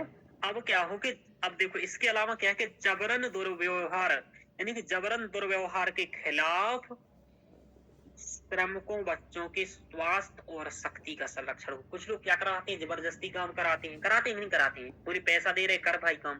तो इस ऐसा संरक्षण करना बहुत इंपॉर्टेंट है, क्योंकि बहुत सारे कर किए जाते थे। तो जबरन दुर्व्यवहार से स्वास्थ्य और शक्ति का संरक्षण सभी इनका, बच्चों का, इन सभी का ध्यान रखो। इसमें जो बहुत ज्यादा इम्पोर्टेंट है, ये ध्यान रखना, समान कार्य के लिए समान वेतन इसमें सबसे ज्यादा इम्पोर्टेंट है। और ये धन के उत्पादन के साधनों का संकेंद्रण ना हो, ये भी बहुत इम्पोर्टेंट है। आगे चलते हैं। ये भी इम्पोर्टेंट हो गया कि जो 39(6) है ये जोड़ा गया कब, 42वें संविधान संशोधन के माध्यम से इसे जोड़ा गया, ध्यान रखो। ठीक है। हाँ, और इसमें क्या जोड़ा गया कि आर्थिक विषमता के कारण नागरिकों को ऐसे रोजगार में ना जाना पड़े जो उनकी आयु व शक्ति के अनुरूप ना हो। तो यानी कि नागरिकों को आयु शक्ति के अनुरूप ना हो, ऐसे व्यवसायों में आर्थिक व्यवस्था के कारण ना जाना हो।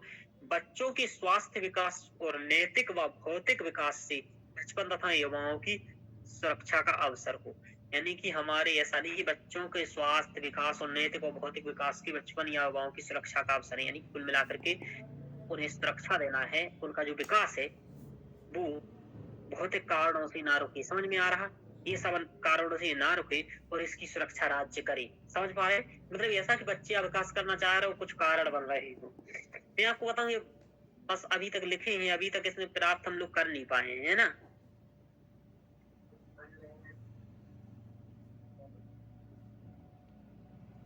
इसका वाइडर पॉइंट यही लिख लो, पहला तो ये है ना जी कि आर्थिक व्यवस्था के कारण, क्या सर? आर्थिक भौतिक आर्थिक व्यवस्था,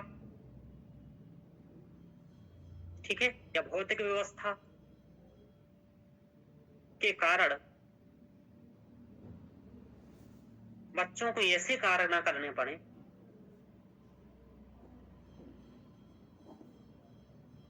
जो उनके विकास और अवसर में बाधा बने। इसका भाव याद रखना। समझ में आ रहा? जी सर। बच्चों को या नागरिकों को,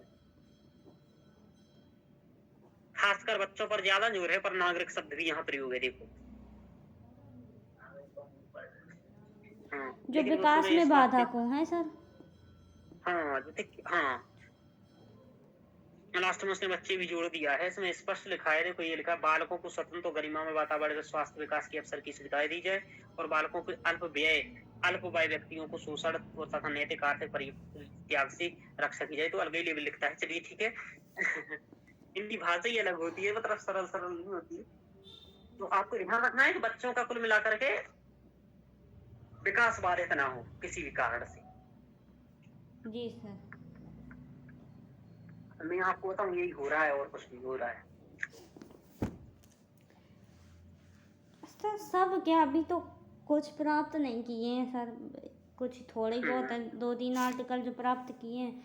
बाकी ये भी कह रहा है कि रोजगार के पर्याप्त साधन हो, पर बेरोजगारी तो इतनी छाई है। 83% वो इंडेक्स आया था, उसका क्या नाम था?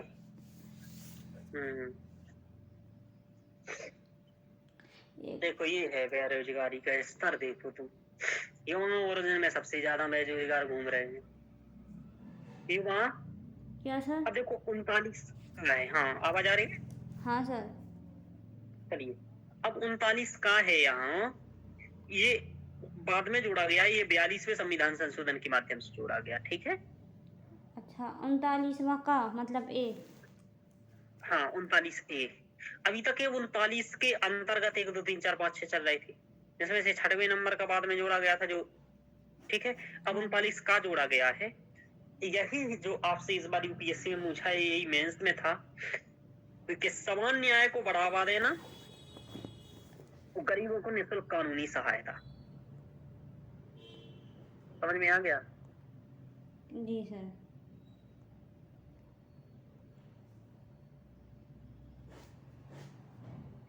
अब कई लोगों को याद आ गया होगा क्योंकि इम्पोर्टेंट आर्टिकल था, कई लोग पढ़ के जाते हैं, समान न्याय को बढ़ावा देना और गरीबों को निःशुल्क कानूनी सहायता प्राप्त करना। यानी कि क्वेश्चन पूछा था मेंस में, निःशुल्क कानूनी सहायता प्राप्त करने के अधिकारी कौन है। नालसा के संदर्भ में, हाँ, नालसा के संदर्भ में इसकी भूमिका को स्पष्ट कीजिए।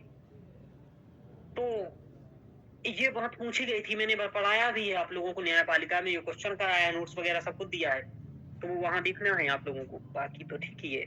तो ये हमने देखा कि यहाँ मैंने बात लिखी है कि गरीब हैं, ठीक है, इस हाँ। कानूनी सहायता प्राप्त करने के अधिकारी। चलिए, अब अनुच्छेद 41 ये है, कह रहा है सर आज इतने ही कार- रखते हैं।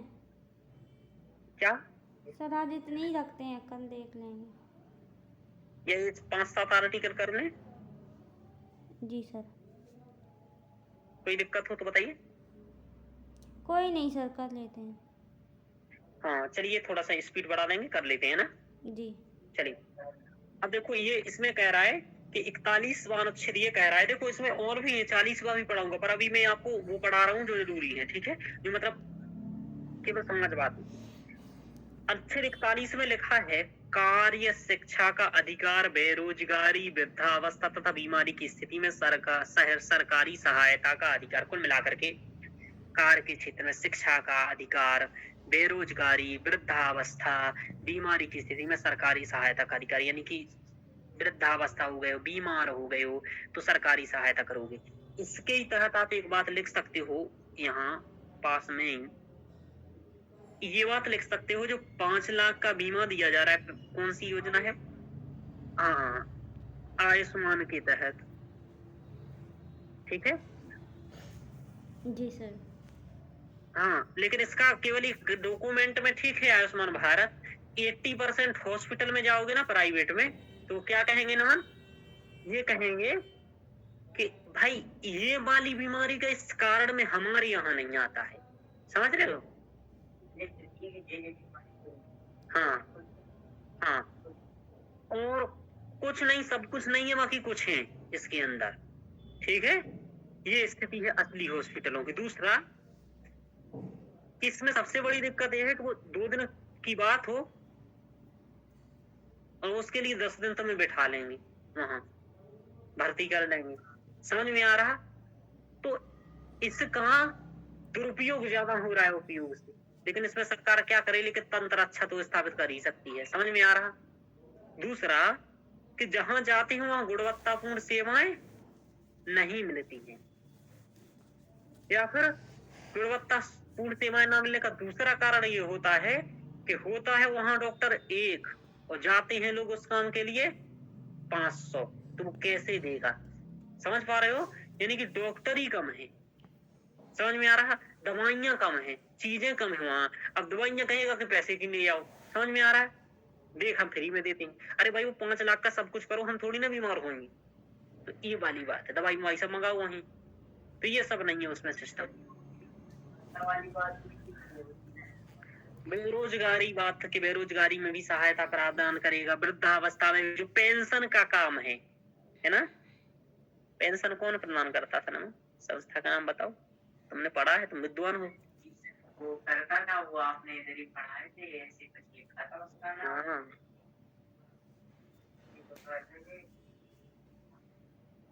हाँ, एक बात है, मैं पता होता है कि आप लोगों को क्या बताने, कैसे ये बता रहता है मुझे, क्योंकि जो मुझे एक बार में याद नहीं हुआ था ना, वो तुम लोगों को 3 बार में याद नहीं होगा, इसलिए मुझे पता था ये नहीं होगा। लेकिन अब इसको कर ले, हाँ, PFRD, ये आपको याद रखना है, इसका नाम है।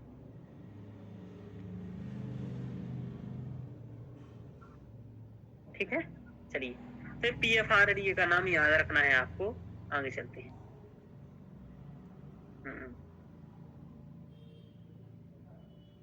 अब देखो 42वां अनुच्छेद ये कह रहा है कि काम की यानी कि अधिकारी, वृद्धावस्था, बीमारी, अभी आपसे मैं लिखवाऊंगा कि कौन कौन से अनुच्छेद प्राप्त हो गए हैं। नीति निदेशक तत्व तो प्राप्त हो गए हैं, ये भी मेंस में क्वेश्चन बनने का प्रयास होगा। इतने दिन से बनाए हैं तो सच में राज्य ने कितने कर्तव्य अपने निभाए हैं, समझ में आ रहा। तो निःशुल्क कानूनी सहायता के लिए क्या किया है, नालसा का गठन किया है। ठीक है, सामाजिक आर्थिक महिलाओं के समान कार्य के लिए समान वेतन ये तो स्थापित कर ही दिया है कानून के माध्यम से। ठीक है, निःशुल्क कानूनी सहायता को बढ़ावा दिया है। आयुष्मान भारत हुआ, बीमारी के लिए कई सारी योजनाएं हैं। क्या है, वृद्ध पेंशन योजनाएं हैं। ठीक है, ऐसे कई सारी योजनाएं भी चलाई हैं। शिक्षा का अधिकार मूल्य अधिकार बना दिया गया है और निःशुल्क वाणिज्य शिक्षा कर दी गई है 6 से 14 वर्ष के लिए। ठीक है, तो ये वाले कुछ हम लोगों ने प्राप्त कर लिए हैं। मैं साथ साथ में बताते जाऊंगा कि कौन कौन से प्राप्त कर लिए हैं, ध्यान रखो। 42वां कह रहा है काम की न्याय संगत दशाएं होनी चाहिए। न्याय संगत और मानवोचित दशाओं का और मातृत्व राहत मिलना चाहिए, लेकिन मातृत्व राहत मिलना चाहिए, मानवोचित दशाएं मिलना चाहिए। काम की न्याय संगत दशाएं को मातृत्व राहत मिलती है, समझ में आ रहा। हाँ, तो ये मिलता है। मानवोचित दशाओं का प्रयास किया गया है कई अधिनियम बना करके, है ना। हाँ, वही हम पूछने वाले हैं। सामाजिक सुरक्षा समान कार्य के लिए समान वेतन दिया जाएगा, उसमें भी था। और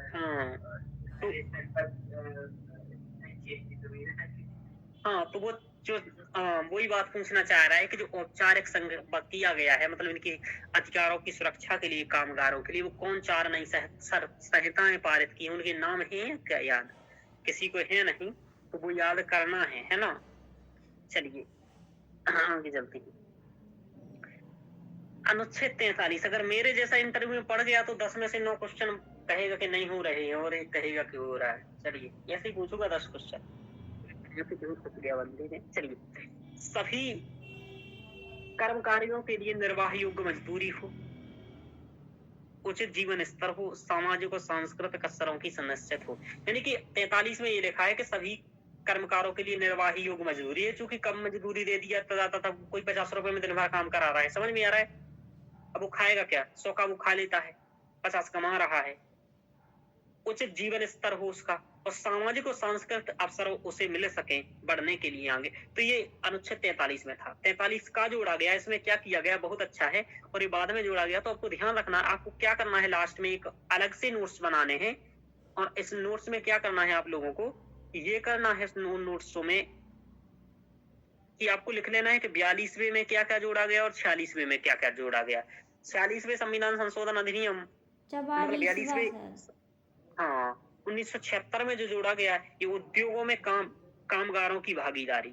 तो कामगारों की भागीदारी उद्योगों में सुनिश्चित करना, ये 42वें के माध्यम से जोड़ा गया।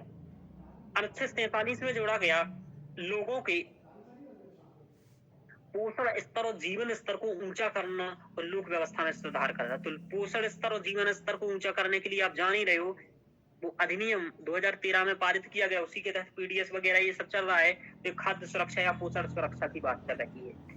तो ये जो सभी हम लोगों ने पढ़े हैं ये लगभग क्या थे, सामाजिक क्या थे, सामाजिक नहीं, हाँ सामाजिक थे, समाजवादी नीति निदेशक तत्व ही थे। तो ये हम लोगों ने पढ़ा। अब देखो ये आगे वही लिखा है निःशुल्क विधिक सहायता के बारे में जो हम लोग पढ़ चुके हैं कि विधिक सेवा प्राधिकरण अधिनियम 1987 आया था, इसके माध्यम से वो 1995 में बनाया गया।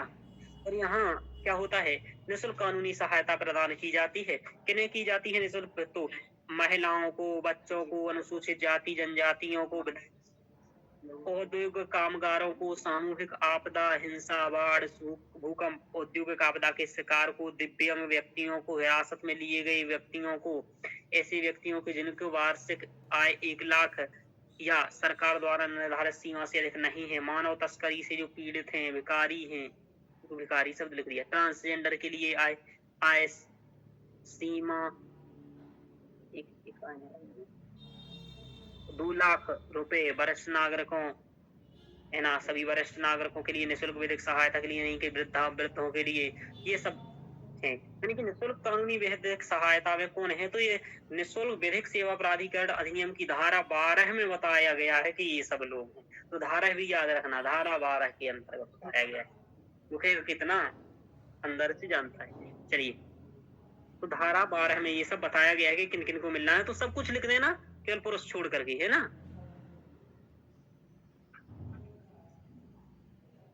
और पुरुष छोड़ करके केवल एस जनरल ओबीसी के छोड़ करके सब लिख देना। यानी कि एसटी एससी के लोग, महिलाएं, बच्चे, ठीक है, पीड़ित, है ना, भिखारी, ट्रांसजेंडर, सब लिख देना। समझ में आ रहा? हाँ, सीधा सीधा भी कुछ मत लिखना। अच्छे ऐसे निम्न वर्ग भी मत लिखना। अच्छे अच्छे भाषा शब्दों का प्रयोग करके लिखना ये बात है। चलिए आगे चलो, मैंने लिखाया है, ये सब कुछ करवा दिया। अब गांधीवादी सिद्धांत है। गांधीवादी सिद्धांतों के बारे में और उत्तर बौद्धिक सिद्धांतों के बारे में हम कल पढ़ेंगे। आप इन सभी सिद्धांतों के बारे में बहुत अच्छे से पढ़ के आइएगा और इन्हें याद करके आइएगा।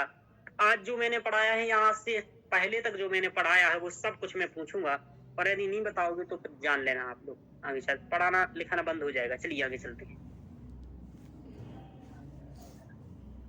ठीक है? जी सर। चलिए ठीक है, शुक्रिया। तो शाम की क्लास में मिलते हैं फिर, ठीक है? शाम की क्लास में मिलते हैं 4:30 बजे, ठीक है? Okay sir. Okay sir. चलिए ठीक।